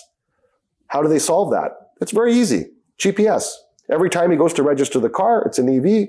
Not that I like this, not that I want to be taxed, but people that say, what happens if? The government is going to get their pound of flesh in that way. They'll come in and they'll say, sir, you drove 50,000 kilometers, you have an electric car, whether he paid for charging or not, you didn't pay for it, you can't prove it, whatever the system is, you must pay this for your share of damaging the roads and bridges. If you're a grandma that only drives 1,000 kilometers a year, never drives, no kilometers, will pay very little. Just like today, she only tanks her car 3 times a year, she pays very little in road tax. So that one is, I think, really simple. And another big argument is that the grid could crash if everyone is charging at the same time. How do you address that concern? So if everyone came home at 5 p.m. and it's winter and they're heating and all these other things they're using electricity for, even though if they're highly efficient, but if everyone plugged their car in at exactly 5 o'clock, you wouldn't even be able to boil a kettle of water. There's a lot of, sadly, there's some sophisticated people that use that analogy. And it's science, it's a calculation, and that is true. If everyone came home at 5 o'clock and all of a sudden everyone had an electric car, and if everyone wanted to charge, there would be a problem in many electrical systems. Could not handle it. We've seen how electricity fails just with air conditioning. In the summer, we had some fails, famous fails, blackouts, where because everyone was so hot, too much air conditioning running, not enough power, curtailment, no wind was off, cloudy, whatever. And we had these problems. Well, that one, you have to use a bit of common sense. So electricity is charged in increments, 15-minute or 30-minute increments in most markets, especially where electricity is more dear, where electricity is a throwaway. Norway or Iceland, where it's really cheap. They have hydro. They have too much electricity. That's why they make aluminum. They congeal electricity to make aluminum. They have too much of it, which is why also they want electric cars. But in that case, if electricity is 3 times more expensive at 5 p.m. than it is at midnight, do you want to pay 3 times more, or do you want to wait till midnight? And you don't do any waiting, by the way. You plug the car in and the car just won't start until midnight. Some really basic common sense tells you that most people are not going to want to pay 3x more, especially if it's a day-to-day thing. They're used to it. They come back from work. They don't even have to charge every day because if they're 20, 30, 40 kilometers, whatever, every third or fourth day. A bit of common sense tells you that that's what's going to happen. In the meantime, more and more structures become independent. More and more workplaces can accept, to be able to charge at the workplace. And here's one example of a car park. You have 7 or 8 warehouses, all covered in solar roofs. This might be in California. Thousands of people work here. Not everyone can work in such a place, but for those that do live here, they have a problem, what's called the duck curve. Between 10 and 2 o'clock, they're producing so much electricity, even though their air conditioning and all their facilities are covered, they can't even use the electricity. So the idea is, rather than charge at home at 5 o'clock, you charge your car here with this excess electricity. And when you come home at 5 o'clock, you plug your car in and it reverse feeds to the grid. Your car is part of the battery. And when you have tens of thousands and hundreds of thousands of cars, it makes a difference. And you're not doing this, Jesse, because you're a nice person. You're doing it because you're being paid. You're putting power back into the grid at the most expensive time. So you're part of the solution. And your benefit is you're making money, but you're now no longer paying for your transportation or electrical requirements for your home. This is working already. People don't realize it. Doesn't work for everyone, I realize, but for those that work in such an environment, that have an electric car, that live in an expensive electricity market, it is a solution. And it's working right now, and it works every day. So EV range anxiety, address this issue for us. Everyone knows what that is, where people are scared that they're going to run out of electricity. And that is more pronounced in areas that have a very poor infrastructure system, very, very poor charging system. And they want to drive a little bit farther, or maybe they're attempting to take a road trip, which, they're a bit nervous. They've never done it before. And we've all seen this when it's really hot or really cold and the car all of a sudden is using more electricity. And you drive 200 kilometers and, oh my God, I'm almost out. This car's got to go 400 kilometers. What's going on here? And so you get this, I'm good. What happens if I run out? I'm dead. What do we even do with the car? You got to tow it. That's tantamount to getting the hang of the vehicle that you buy happens very quickly. How does it behave? Where do you charge? How do you do it? No one's going to just wing it. But in those markets where there's been tremendous proliferation, China we talk about, we also have California where it's ubiquitous, but charging is everywhere, so people just don't worry about it. It's like when you used to, a long, long time ago, you would call the hotel and say, do you have Wi-Fi? What does it cost? You don't call the hotel anymore. It's just there. You know it. It's an obvious thing. And people that have just a tiny bit of experience don't worry about that anymore because it's not a thing. But if you live in a really bad market that's unsophisticated, it could be a problem, but this too will go away. This infrastructure did not take as long as these incumbents thought it would take. It's been done very quickly, and different horses for different courses, but the electricity it's already there. You just don't search it out. But when you actually do it, you'll find that it's not a problem. So what about trucking? Because this is obviously, people see that as a challenge to be able to power these massive vehicles over the course of long distances. You're talking about range anxiety. Well, what about when you're hauling massive amounts of cargo across country? How could that possibly work with being an electric vehicle? Can trucking become fully electric? Whether it's going cross country on a big country like Australia or America, can it be intercity? Intercity, I think, is pretty easy. People realize that. The truck will deliver milk or whatever product it's delivering. Same route. These trucks are not going 500 kilometers in a day, you can't deliver product. The driver will do 50 to 100. So that's easy. That one's like 100% can go trucking, can go electric. But what about the guy that goes from Melbourne to Perth, Australia, once a week, back and forth, always? That's the route. Or the guy that goes from Seattle to Los Angeles or Toronto to Florida, a trucking company. How can that be electric? Well, what you would do there is you would do battery swapping. So for example, between every 100 kilometers or so at those already existing famous truck stops, which are the big ones, where if you've ever done those road trips, you pull over and there's enough for 200 or 300 trucks to be, parked or fueled or rest or have a lunch or whatever. You, at every 100 kilometers or so, you would have a battery swapping facility. So if that truck could do 200 kilometers or 300 kilometers, something like that. I mean, remember, truckers cannot go 16 hours straight driving. It's against the law. Europe, there's a clock.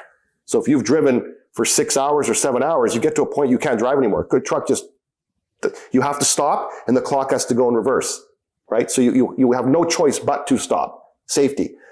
So if you had that every 100 kilometers on those famous big cross-country legs, a station where you pull in, they pull the battery out, they put the battery in, all the same, and you keep going. Takes less time than fueling those big diesel tanks. The difference is you can't, or you won't be able to drive 800 kilometers in one shot. That you won't be able to do that. You have to sacrifice that. You have to stop maybe every 300, every third truck stop. You're going to have to stop.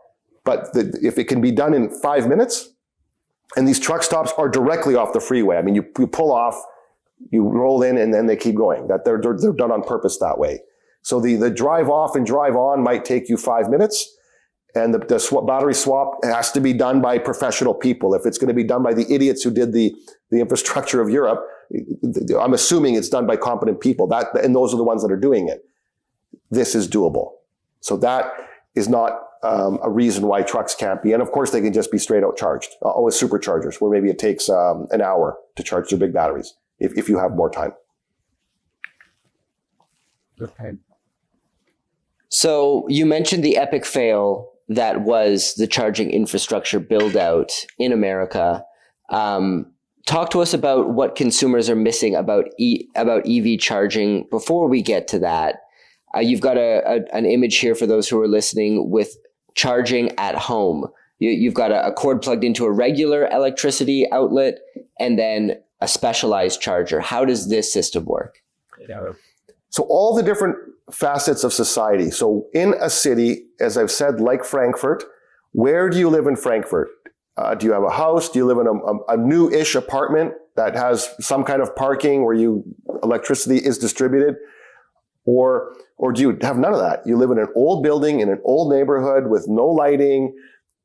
Those people would have to charge at what should be a readily available fast charging station every fourth or fifth day, depending on how much you drive. You have to do that. But if they're ubiquitous in good locations next to the things you do on a weekly basis, like a grocery store, it doesn't matter. So your weekly chores, you will do it when you're doing the weekly chores. And people have weekly chores. You get used to that. 20 years ago, I bought a Volkswagen Jetta diesel in Vancouver. There was one diesel gas station in all of central Vancouver.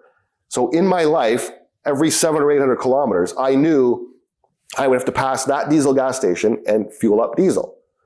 Now, I'm joking a little bit, but with these faster chargers, you would get used to that. Within your lifestyle, in your city, every 300 or 400 kilometers, when you're doing grocery shopping or ice skating or going to the gym or playing tennis, whatever it is, whatever you do in your lifestyle, every 400 kilometers, you would top up, and then you're good to go. For those people that live in an old building with zero exterior infrastructure, that's a rarity. The people think also that when you buy the electric car, I have to have a very specialized box. I need to call an electrician. He needs to install it. It might cost me a lot of money. It's true. They do it pretty quickly. I think they do it in an hour or two or three, depending on what kind of house or apartment you have. But it's generally quickly installed. And the reason you do that is because it charges the car 4 times faster. if you realize the lifestyle of it, you don't need that. But if you want the convenience at home to be able to charge your car in 2 hours or 3 hours, you can do it. You can also just plug it in the wall. The same outlet that you plug a kettle in is the same outlet you can plug your car in. It just takes more time. Might take 24 hours to charge the car. Nobody does that. I'm exaggerating. When I went from Houston to Dallas on my tour, the guys told me, we challenge you to stay at this hotel because it has no charging infrastructure. What are you going to do when you get there and you got to show up empty? I explained to them that you realize you can just plug it in the wall. I'll be there for 24 hours. It'll be full. You know that. They didn't realize that, how the electricity works. They actually thought I would be screwed. I would not be able to top the car up because there's no special box. They didn't realize you can actually just put it in the socket. Time. Only difference is time. And the talking about now the chargers that were built. So the secret to Tesla's success was they always built 8 to 12 superchargers every about 100 miles apart. And you would top up in 20 minutes or 30 minutes and you could keep going on your journey. And they were usually almost always situated in a place of a mall or a restaurant or convenience. And interesting enough, when you, at that time, when you went from, in a progressive place, the charging would be next to the entrance of a shopping center. So you would have rockstar parking is an incentive when you do your lifestyle. You're right there. You get to park right next to the door. The early cars was free. They ate the electricity costs. When you went to a place that was sort of like, had to do it, but was not very progressive, it would always be in a stupid place or in the back corner of the shopping center. Then you'd have to walk maybe in the rain for 6-7 minutes to get to the front door. It was made less convenient, but certainly it was there. You were not waiting because there were cars there. It was readily available. It was done with redundancy, and it was a good customer experience. The way they did it, the other guys in North America, particularly Europe, was a complete and total failure. It was frustrating. It was inconvenient. There would be 1 or 2 chargers only. You would have to download a new software every time because there was 20 different companies that were trying to do this. You would have to input all your data because they were collecting your data. And if there was only 1 charger and you had 2 Norwegian guys waiting there, it was like you were stuck. You couldn't go anywhere. You had to wait for these other 2 cars to charge because there was 1 charger. And people cursed and they sold their cars and they said they're idiots. And they're correct. This was done by complete idiots. No, efficient group was able to build this thing en masse. And because of that, because of this, unless it was the Tesla system, it was a total and epic fail. You had a terrible customer experience in the application, the utility, the inconvenience. It did not work. In theory, it works. You do that, but it was one. I mean, everyone that's lived through this can sympathize with it. But if it was done correctly, it is a fantastic customer experience, very seamless, and it fits in with your day-to-day life. But this too is changing, and because of that, because of the poor take-up, which was predominantly the charging, which was, if you're grading it like a report card, it was epic fail. It was extreme disappointment, extreme dissatisfaction. How is it possible that another consumer has extreme rates at a 10, 100,000 people almost unanimously say it's a good experience, and the ones that tried the other guys, epic fail, terrible, got a 0 out of 10, sold their car, and told all their friends about it, and that's why we had such poor take-up, in my view. Also bad product, but that's the probably the single biggest reason you had such poor take-up of the product. It was the ugly cars and stupid cars too. They weren't as good. Just the product wasn't there. The Chinese product is far superior than that what you saw from the Europeans and the Americans so far. And this is a reason, maybe the primary reason, the price of lithium really collapsed. Now, price never deserved to be 80,000, never deserved to be there. This was a mania, this was a hype. But the overhang that lithium prices have, where now it's around 10,000 a ton, and I don't know, 30-40% of the people that create the lithium product that goes into a battery of the future lose money every single day. Every single day. The overhang is that pronounced. And that's because They had all these plans. They want to build all these battery factories, the Americans, the Europeans, and no one bought the car because they hated the experience. Right. But we don't look at that market. It's not the most important market. Where's the success been? You have to look the products that were done correctly, done by the right people, and that's the future. And that's where we're going. It's going to rise from where we are right now, and it's going to be something that I don't believe we're going to recognize by 2030. So EV charging versus a gasoline pump. Talk to us about the business case, the economics of both. So let's say we're aliens and we fly down to Earth and we just want to do business. We want to create business. These Earthlings are doing, they got these cars. We want to make a business. We just want to make money selling them energy. However, whatever. So we've got the petroleum gas stations, but we don't own any. So we say, hey, let's make some. So we permit them. It takes a couple years to get permitted. Takes about a year to build. And very little margin. We don't make a lot of money actually selling gasoline. We make 2, 3, 4, 5 cents a liter. In some cases, in some countries, you actually make no money. You make all your money's made in the ancillary things, coffee, donuts, juices, And we say, okay, that's one way to do it. But the other guys are doing these electric cars. The business case there would be to do 8 superchargers. You permit that pretty quickly, months. You build it very quickly. In fact, the big vertical machines are made in a factory. You just show up, bolt it down, and connect it. It works. It's interconnected. And then the aliens would say, wow, we can permit it really quickly. We can build it fast. No employees. No one has to be there. It's all automated. You come, you show up, plug and play. You go. And the best part of it is they say, we can toggle the profit we make by selling these guys kilowatts, no matter where you are. In Texas, electricity might be 12 cents a kilowatt hour. In Boston, it might be 60. Big difference in the cost of electricity, depending on the market you're in. But we don't care. We just want to make, what's this 2, 3, 4 cents a liter nonsense? Let's charge them 50% lift on the electricity. Oh, and it's the pricing is segmented. We can do it in real time and no one even has to be there. You just augment or change the price of the electricity. And it's totally incredible business model. Leave all the hyperbole and all the bumper stickers aside. It's just a better way to do business. And you do it quickly. So if you do it with purpose, which the Chinese did, you build this very quickly. And this is what those incumbents, the people in 2015, 2016, including after Dieselgate, including after Volkswagen had to spend $2 billion, they didn't, epic fail. They're idiots. Or maybe they didn't want to do it correctly. Imagine if Apple or Google or Facebook did charging, where you could go there in a cool place next to something cool, long as it only took, say, 15 minutes. If you can get a reasonable amount of kilometers, let's say 300 kilometers in 15 minutes, that's the future, by the way. It should be 10 minutes for an 80% charge. So the limiting factor is your battery. Bigger the battery, the more range. So more expensive the car, the more the range. But different horses for different courses. And the reason you go to 80% is it's battery. You don't want to damage the battery. So the problem with having a really small battery, you get to your 80% really quickly, and then it has to trickle charge the last 20%. Problem is, your battery's so small, you've only gained yourself 100 or 150 kilometers. That's why these bigger batteries are more valuable. Today, that's the way it works, today. But the future will change.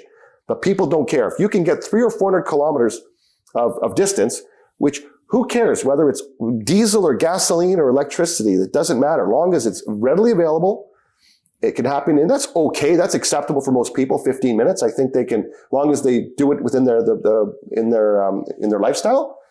And that's the big difference. So just as a business case, in my view, it's something that's more interesting. Everyone's seen this one. Ernest Hemingway's very famous quote about countries that, or people, things that go bankrupt. How did you go bankrupt? Well, 2 ways. Gradually, and then suddenly. It happens. As I already talked about, a lot of people that are making these auto parts. What's going to happen to them? Yeah, exactly. What's going to happen to gas stations in the scenario you're proposing? Are they going to be able to convert to charging stations? How will that work? Well, so far, I don't know what the agenda is, but how do you go to a charging station where Here in Croatia, we have our two big cities are Split and Zagreb, exactly 400 kilometers apart. So this may have changed now, I don't know, but 2 years ago, I go in a BMW i3 from Zagreb to Split at the exact halfway point, a tunnel called Sveti Rok.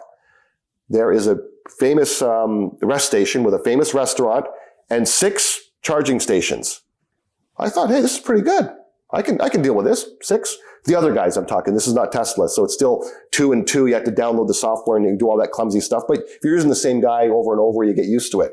And made it, got to Split, wasn't far, came back to Zagreb, waiting to go through the tunnel to that other side of the freeway. There was 1 charger and 2 Norwegian guys waiting to use it. You cannot make it up. They did all the work. They installed the 6 chargers on one side. I mean, do they do it on purpose? Is it gross incompetence? All the work's been done. You just put 4 more. I can't explain it. But you don't need as much real estate. The good news is the electricity generally is there. The convenience of in Europe, every 20 or 30 kilometers is a gas station already. We have that, whether you go from Brussels all the way to Athens, that's already in place. But what happens to the actual gas station in cities around the world? What happens in China when starting, the amplitude really increases and it goes to 70, 80% electric cars? There is a fleet there. They were selling 25 million cars a year, internal combustion engine, of course, though that has to be retired, which will take 3, 5, 10, 15 years. But what happens to the amount of gas stations that China has? I mean, are they going to need more or less? Are they going to be pumping more or less liters of diesel and gasoline in the next 5, 10, 15 years? Well, of course, a lot less. We know that. This is going to become, I think, after reclamation, a real estate play. So if the gas stations that are in good locations in cities around the world, it'll go through reclamation, different environmental requirements depending on the place, and they're just going to be gone. You're going to come back 5, 10 years from now, and it won't be a gas station, it'll be a residential building or a commercial building. But if whatever number of gas stations that we have in the world, in America, I believe there's around 150,000. From the smallest little 2-nozzle guy to the biggest truck stop. 150,000, somewhere there. That number is going to go from the slowly, down, because we simply will not need them. People are going to be more and more independent and disintermediated from this kind of old infrastructure. So talk to us about this here, motorization. Obviously, big oil companies make a lot of their profits when it comes to selling gasoline for transportation. How is that going to change, and how would those companies react? Well, motorization is where all the action is. So we're talking about whichever mode of transportation it's going to be. Now, hydrogen fuel cell is something that I don't get into because it's just not the way of the future. I don't even waste time on it because whenever you talk about hydrogen, there's always something safer, cleaner, more convenient that's already existent. It already exists. So, that's an argument for a different day. Okay. So hydrogen maybe for big energy or big industrial applications, but not with respect to transportation. Certainly not, other than maybe at the margin trucking, maybe at the margin, but not for anything else. That's my view. I've done a lot of work on it. I don't even want to spend time on it. So if I'm wrong in the future, we'll see. But when we're talking about motorization, we're talking about the electric motor or the internal combustion engine, where if there was ever such a thing as a 10 commandments for energy, 2 of them are right here. So the internal combustion engine is using right now 60% roughly of all the oil consumed every single day. When we make the internal combustion engine more efficient, we use less oil. That's a good thing. As we substitute millions and millions of internal combustion engines for electric industrial motors, including for transportation, you use no oil. As we pivot, remember, either less oil or no oil. Another commandment, 45% of all the electricity that we use in the world, we talked about that total usage, but lighting and heating and everything else, 45% of all the electricity that's consumed every single day is being consumed by an electrical motor of some sort. Whether it's a motor in an elevator, a car, whatever, lawnmower, you name it. The more efficient that you make an electrical motor, the more copper is consumed. They're inverse. There's a decoupling. There's a natural decoupling there. So people will also look at different type of electrical motors, but that includes sometimes when you make it to use less electricity, you'll include a variable frequency drive. So there's that extra windings and extra interconnectivity. But these are two rules you cannot change, and they will continue. The trend is going that way. Either more efficient internal combustion engines, or you're just swapping it entirely for some electric motor. And the more efficient, the less losses you want, you're using more copper to create and operate that motor. And this harkens back to your point about Saudi Arabia making a bit of a pivot towards building out copper, right? A total strategy. Like they want to be independent, but they export energy. They're a petrostate. They have the ability to be a producer of copper and a fabricator of things made of copper and export those things that enable or generate electricity. So they will be both a petro and an electrostate, or at least they have the ability to do that. And that's where they want to also, another new arm is tourism. They want to be like a Dubai. You've seen probably people going there now on vacation. Yeah. They have these beautiful resorts, and that's another pillar. They know that eventually someone does sell the last barrel of oil. Or fortunately for them, they have a high quality oil and they have a well situated barrel of oil. So it's a good thing for Saudi Arabia, but they are pivoting.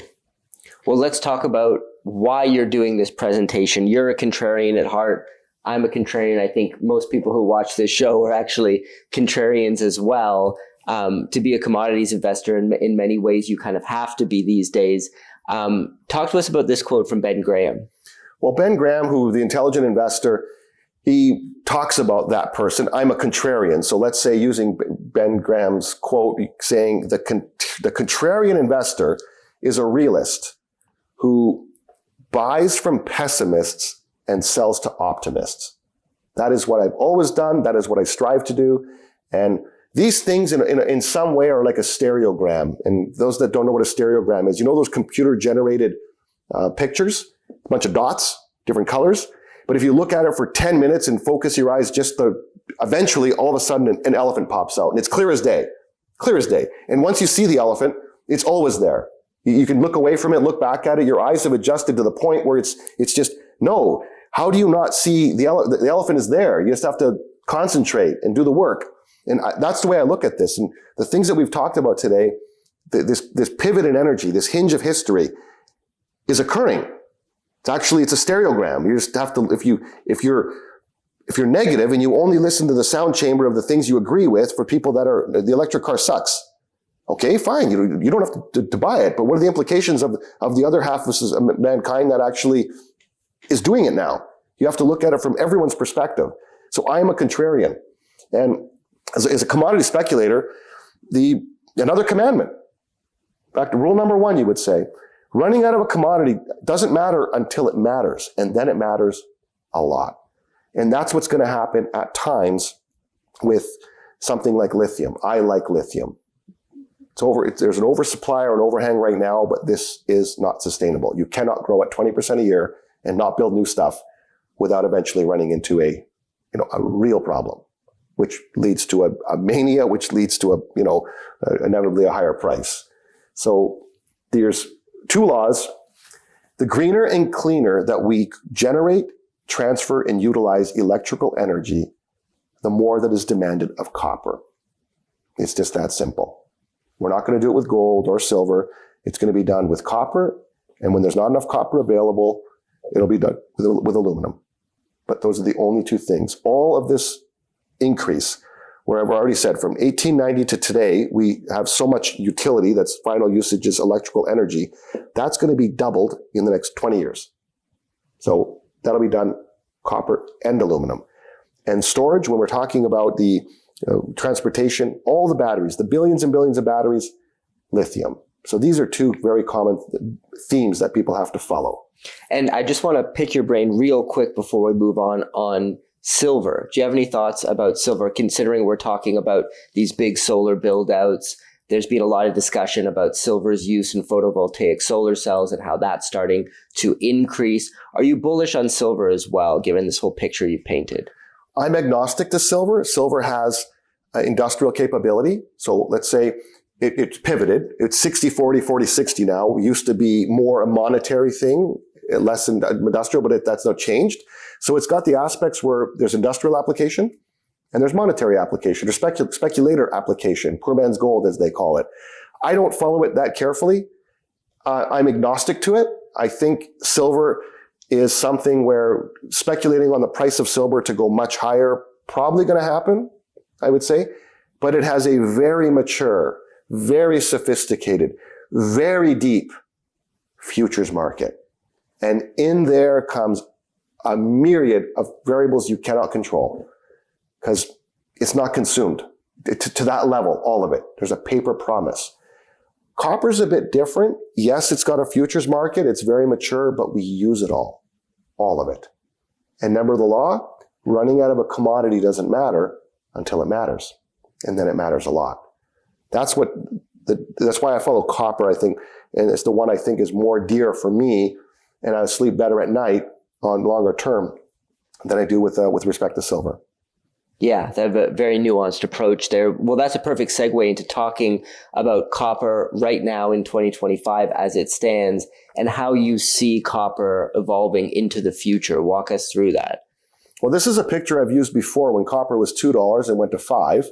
And what does copper look like in the future? And if you could picture in the theater of your mind, those listening, a chessboard, and there's a pawn and a king. And right now, copper at times is still a whipping boy. It's the pawn. But in the future, it becomes the king or the queen. And that's the graphic. You cannot do all what we talked about without copper. It can be done with aluminum as well at the margin. And if you look at it as a substitute, it is the only true substitute. And I sat down with Richard Ackerson in Tucson about 5 years ago.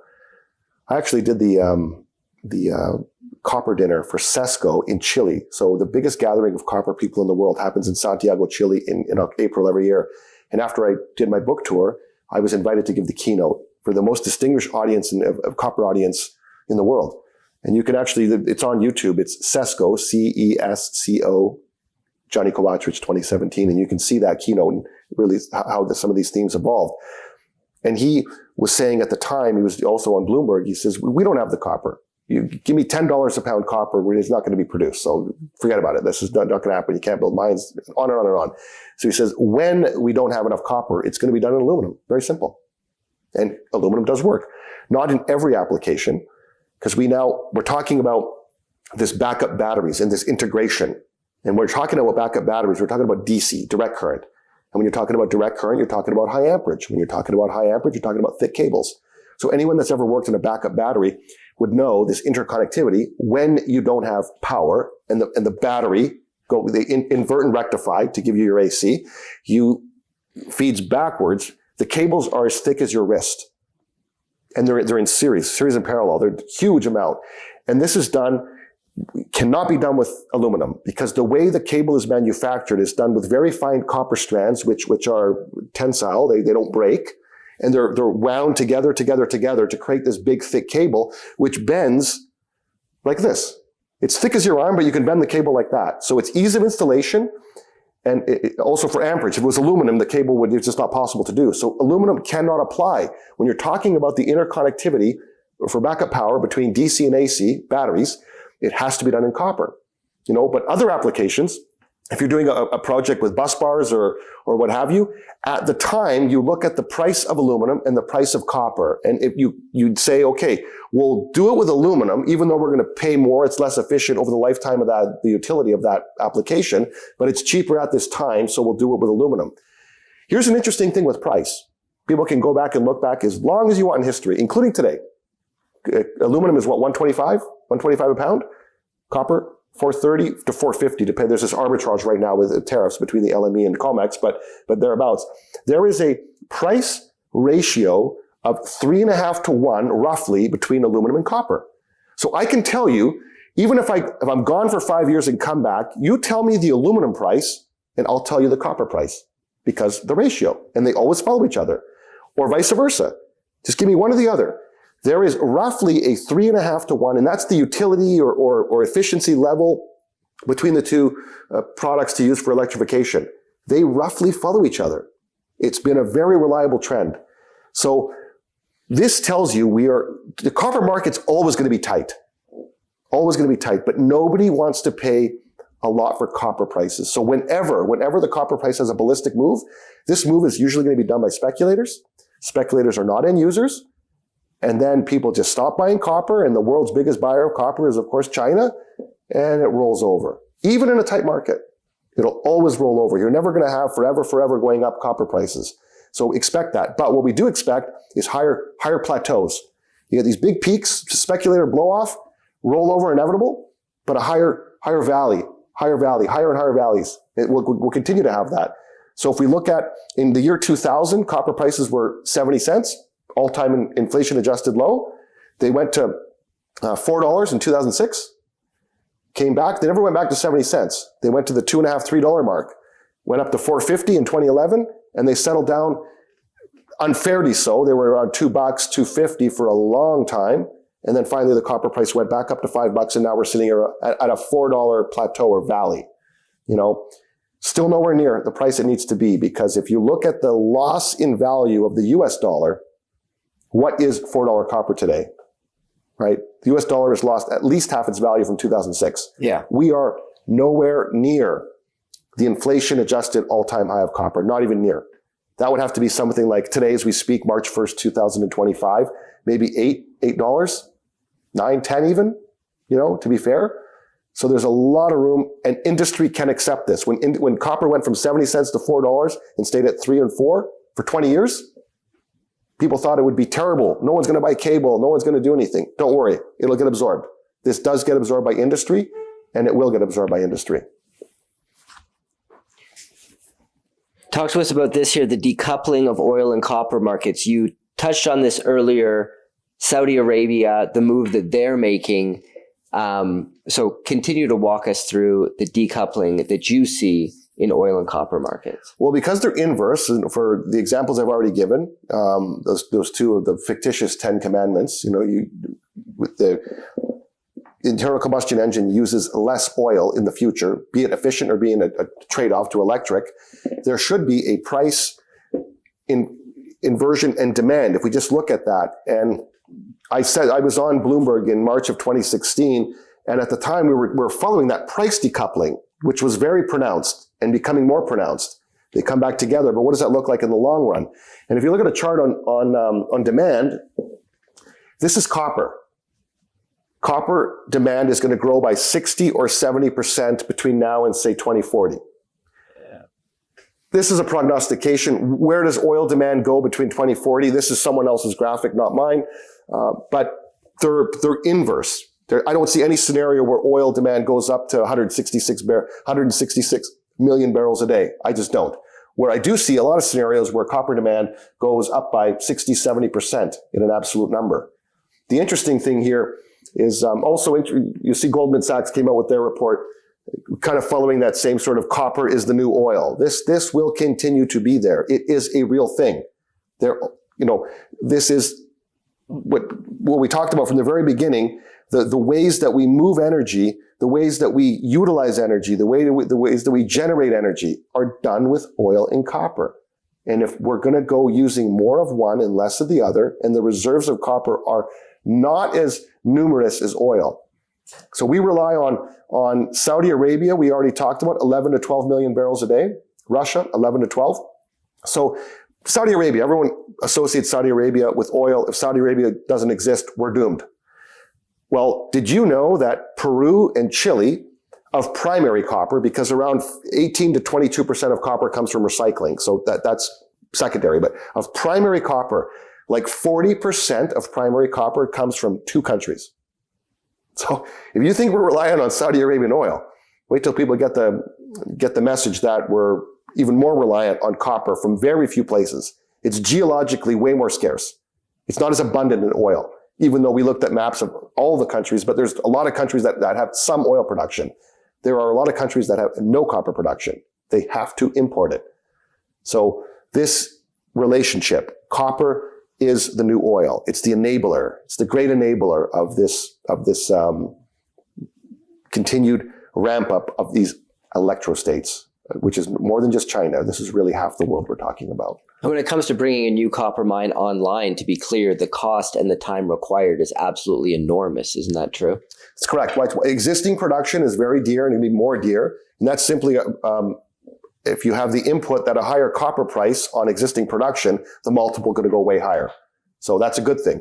You also have it on development projects or projects that could be bought out by someone, because that's an important variable. What is the MPV of a development project? The higher the copper price, small discount, the higher the MPV, right? So those are very important for the valuation, let's say, of a copper project. So should we talk about lithium a little bit now? Absolutely. Just a couple little points. The lithium market is something that, if you look back at this graph here, now we see the amplitude of copper's growth. If you were to look at what the lithium market's going to do in the next 15 years, it's so parabolic, it's going to grow by, depending on whose forecast, these are forecasts, but it's growing by 20% a year, Jesse. So the CAGR growth rate, 20% a year, that means the demand of copper doubles about every 3.5 years. Doubles. It would be parabolic off the page. And if you look at how Rio Tinto puts it, if people that are familiar with these bubble charts, so we've had always if you look at all the commodities and the value of that commodity, how much it's traded per year, the bigger its bubble is. So oil is the biggest bubble, biggest market. 100 billion barrels a day, trading at $80 a barrel, do the math. It's a huge bubble. Then you have copper, iron ore, nickel, and all the other commodities that you have. 10 years ago, lithium wasn't even on the chart. It was a dot. Now it's a bubble. It's a real market. And it's going to double again in the next sort of 3 or 4 years. It becomes an extremely important commodity. We don't have a sophisticated future market in lithium yet. I saw that ABAX announced one, and they're going to be delivering out of 3 cities. We'll see how that plays out. That's very interesting to be monitored. Public company now in Canada. Robert Friedland is part of it. Josh Crum, I think these guys have started it. So I'm going to look at that way more carefully. But to have a more sophisticated futures market in lithium is very important. Because the problem we have right now is this overhang. It's opaque. People trade by appointment. There's been some funny support or weird things that happen. And I don't know the exact number, but let's say 30 or 40% of production loses money every day. Every day. So that's not sustainable. If we can understand that this is what's going to happen to lithium, it is a fantastic speculation, because the overhang can last for a while. Price is too low. No one's building any new production. And it's not like we had to wait for copper because CAGR growth rates were 3 or 4% doing well with a small overhang. This should clear in the near term. Now, it's not going to change in the next month, but I will submit to people that in the next sort of 1 or 2 or 3 years, this is going to be a very interesting pivot, meaning the lithium price is going to start going higher, probably much higher, which is the precursor, a very important precursor for the speculation of people that want to own lithium shares. It is inevitable. So whether it grows at 15 or 20 or 25%, this is going to clear itself very, very quickly. So let's look at a summary now of a few things. You can look at the growth of oil, and who knows where that's going to be. You can look at the growth in copper, which should be, I think, between 3 and 4, maybe 5% at the teeth of these of this pivot. I mean, you don't need a pencil and paper to even figure this one out. Lithium is just off the page, parabolic. Well, 12%. Who cares? It's the growth is so large, and there's no other substitute, if you will. We have to look at that in detail. Where's this lithium going to come from? And if we recall Battery Day in September of 2020, where we started talking about new ways to develop batteries the way the Chinese were doing it. And namely, there's this difference between the NMC and the LFP batteries. And at the time, it was always considered, batteries used to be $200 a kilowatt hour, and could we get to 100? We're at $50 and falling. This is why these cars have become much cheaper. But there are a different type of utility. There are different types of batteries. depending on the one that you're looking for. And the two main differences, other than some of these big industrial batteries, but LFP, which is lithium iron phosphate, and NMC or high density NMC, nickel manganese. And the differences are cost, of course, but the ability to charge the battery, the way it dissipates, the weight, the density. I call it maybe a little dumber, a little cheaper, but for certain cars, it's fine. For more sophisticated cars with bigger batteries that you want to have more sophisticated charging, it's just going to cost you more money. But the cost of a general battery, which is why the Chinese can sell a car for $20,000, is because these costs have went way down. And this is where the lithium is going to go. So talk to us about solid state batteries and then what happens to lithium demand. So future chemistries is an important thing for lithium. People are worried that it is a technology. We've seen a huge ramp up in the way, the efficiency, the cost, even the makeup of the batteries. What happens if lithium just gets substituted out? Right. What happens when solid state batteries start becoming mainstream? If you look at the chemistry of all these existing batteries, they all start with Li something. Yeah. Li something. If you go, and people can go to Google as you wish, just go to Google solid state batteries and look at all the chemical all the different formulas. They all start with, guess what? Li something. Li something. Here's a small smattering of the anode side of the solid state battery. When we developed, the amount of lithium that goes into a battery can also change. So about 10% of the weight of the lithium ion, the NMC battery is lithium.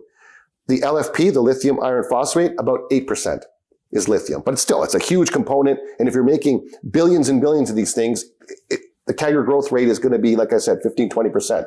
So when we finally get to the solid state battery, which is good for the consumer, good for the product, good for charging, good for sophistication, lithium is still there.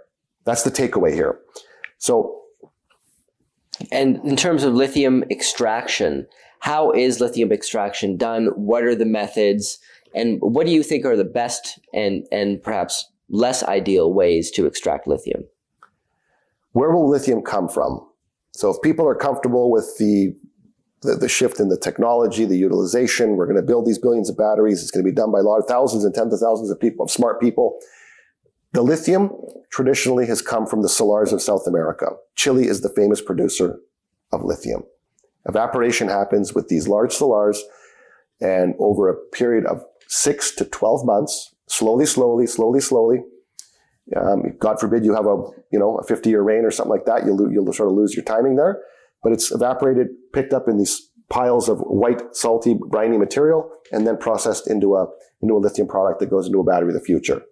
We also have hard rock mining, which has been a lot of the growth. We have an overhang right now.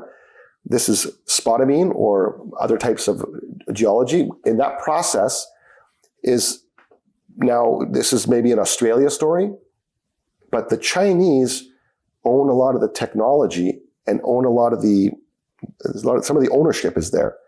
So you don't have this energy independence. We keep talking about that, having rare earth metals and independence from the Chinese stranglehold. We looked at the chart before, where are the Chinese leading which technologies, and they're 60, 70, 80, 90% of the know-how, of the ownership of every asset, every facet, whether it's wind or solar, offshore wind, including the refining of all these materials for batteries.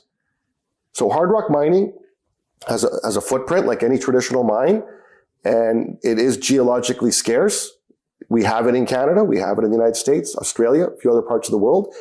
A pillar of where lithium will come from, for sure, but I will speculate that what's called direct lithium extraction, where lithium briny water is taken out of a reservoir, sometimes old oil well infrastructure, and that briny water is pumped up. It's typically lower grade. It goes through an initial process to bump up that grade so that on the second process, you're not running as much water through it. And it is refined into something that will go into a lithium battery of the future. This is the new technology. This gives us independence. These are the European and particularly the American companies led by big oil and gas. I'm talking Exxon, Occidental, Koch, Shell, the big boys, the oil and gas guys. Rio Tinto is embracing this type of technology. So people that are skeptical, I just say one thing.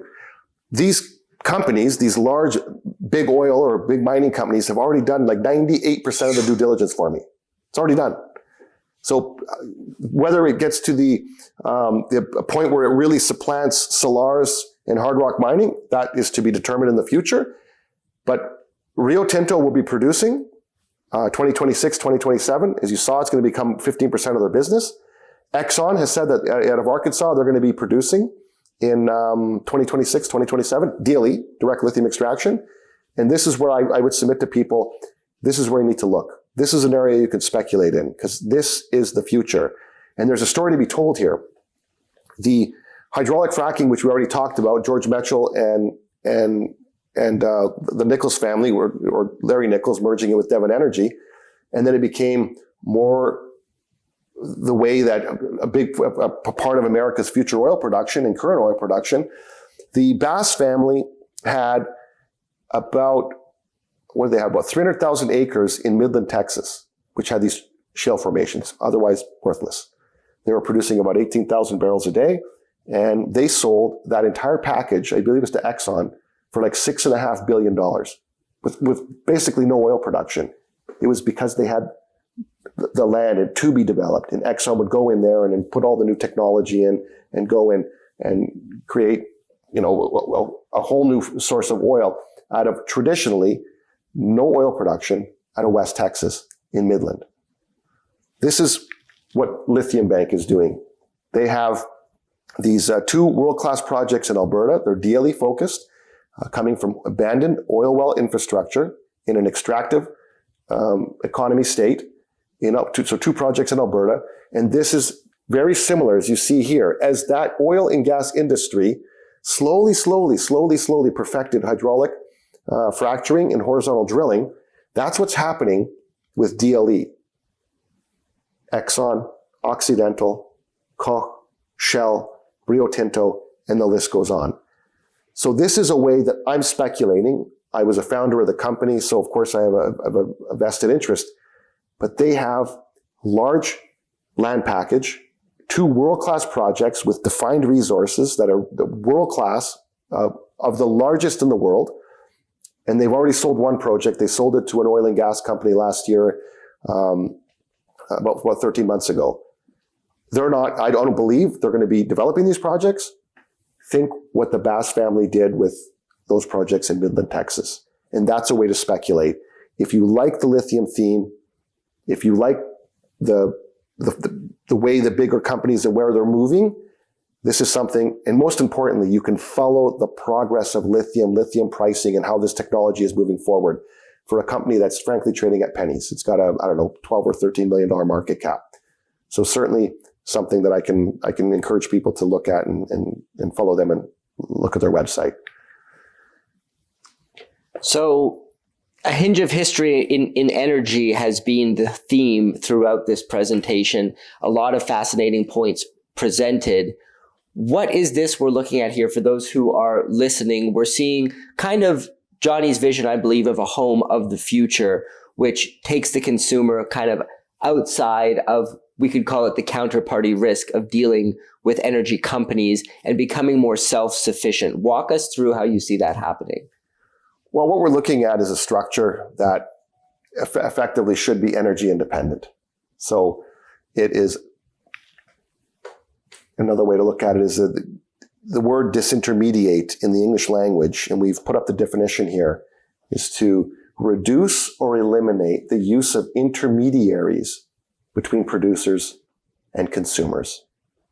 So you look at a residence or a building that has some level of access to solar power or solar power directly attached to it with a small battery that everyone can buy and some level of simple electric car. That structure totally and completely disintermediates the entire incumbent energy system.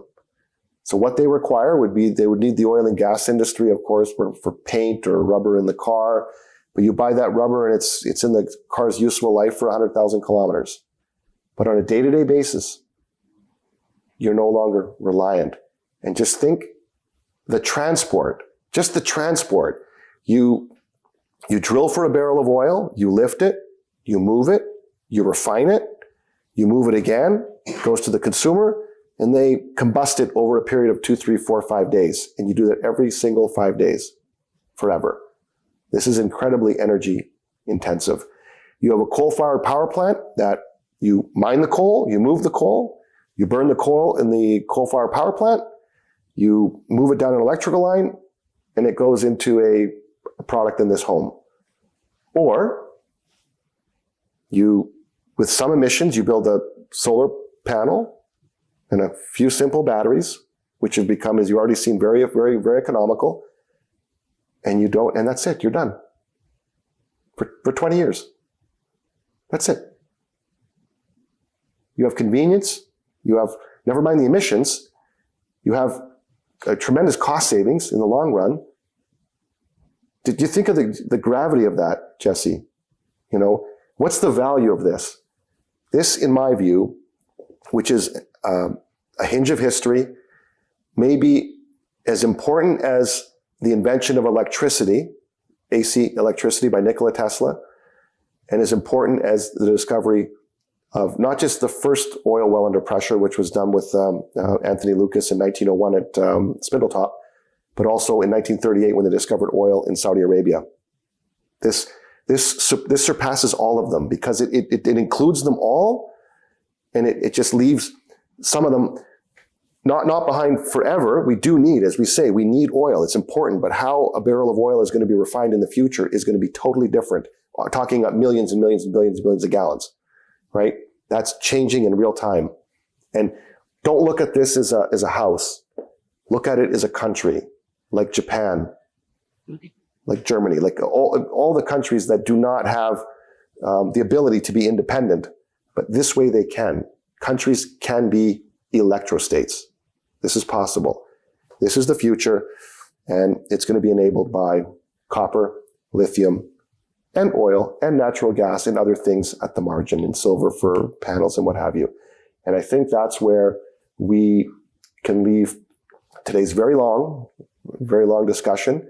And I hope you found it, it's a little bit long-winded, a lot of stories, and people can take it to task. Get your pencil and paper. If you find any of these statistics that weren't correct, just forward it to us. But I believe it was all done very accurately. So sometimes you have a Freudian slip here and there, but generally speaking, that's how I see it. Absolutely. A tremendous presentation. I have to admit, I'm a bit of a natural skeptic when it comes to EVs, when it comes to solar and wind. You haven't completely changed my mind, but you've given me a different perspective, a different lens through which I'm now watching the world. And I greatly appreciate that. And I think the viewers and listeners will absolutely appreciate that as well. For those who want to hear more from you, learn more about Lithium Bank, etc., where's the best place to go online? They can find my website, which is mylastname.com. Very simple. And you can see it with it's hard to spell, but when you see it here written down. Twitter, I'll be doing a little bit of twittering here and there. And I may be doing the odd lecture coming to a theater near you. So we'll see. Did a lot of that before. And look forward to engaging with more and debating people in real time. I think that's also interesting for me. I find talking about these things and having the ability, at least I hope I do. I speak 6 languages. I speak 4 fluently and 2 proficiently. So it's something that I'm able to remember things and that to draw from statistics and data. And I think accuracy does matter. Precision does matter. We don't ever predict the future. We don't know where the prices of these things are going. We just look at the trend. How is the trend pushing us? How is it pushing society? So. Excellent. Well, I'll put those links in the description below. Thank you so much, Gianni, for this epic presentation and for sharing all your knowledge with the audience. Thank you, Jesse.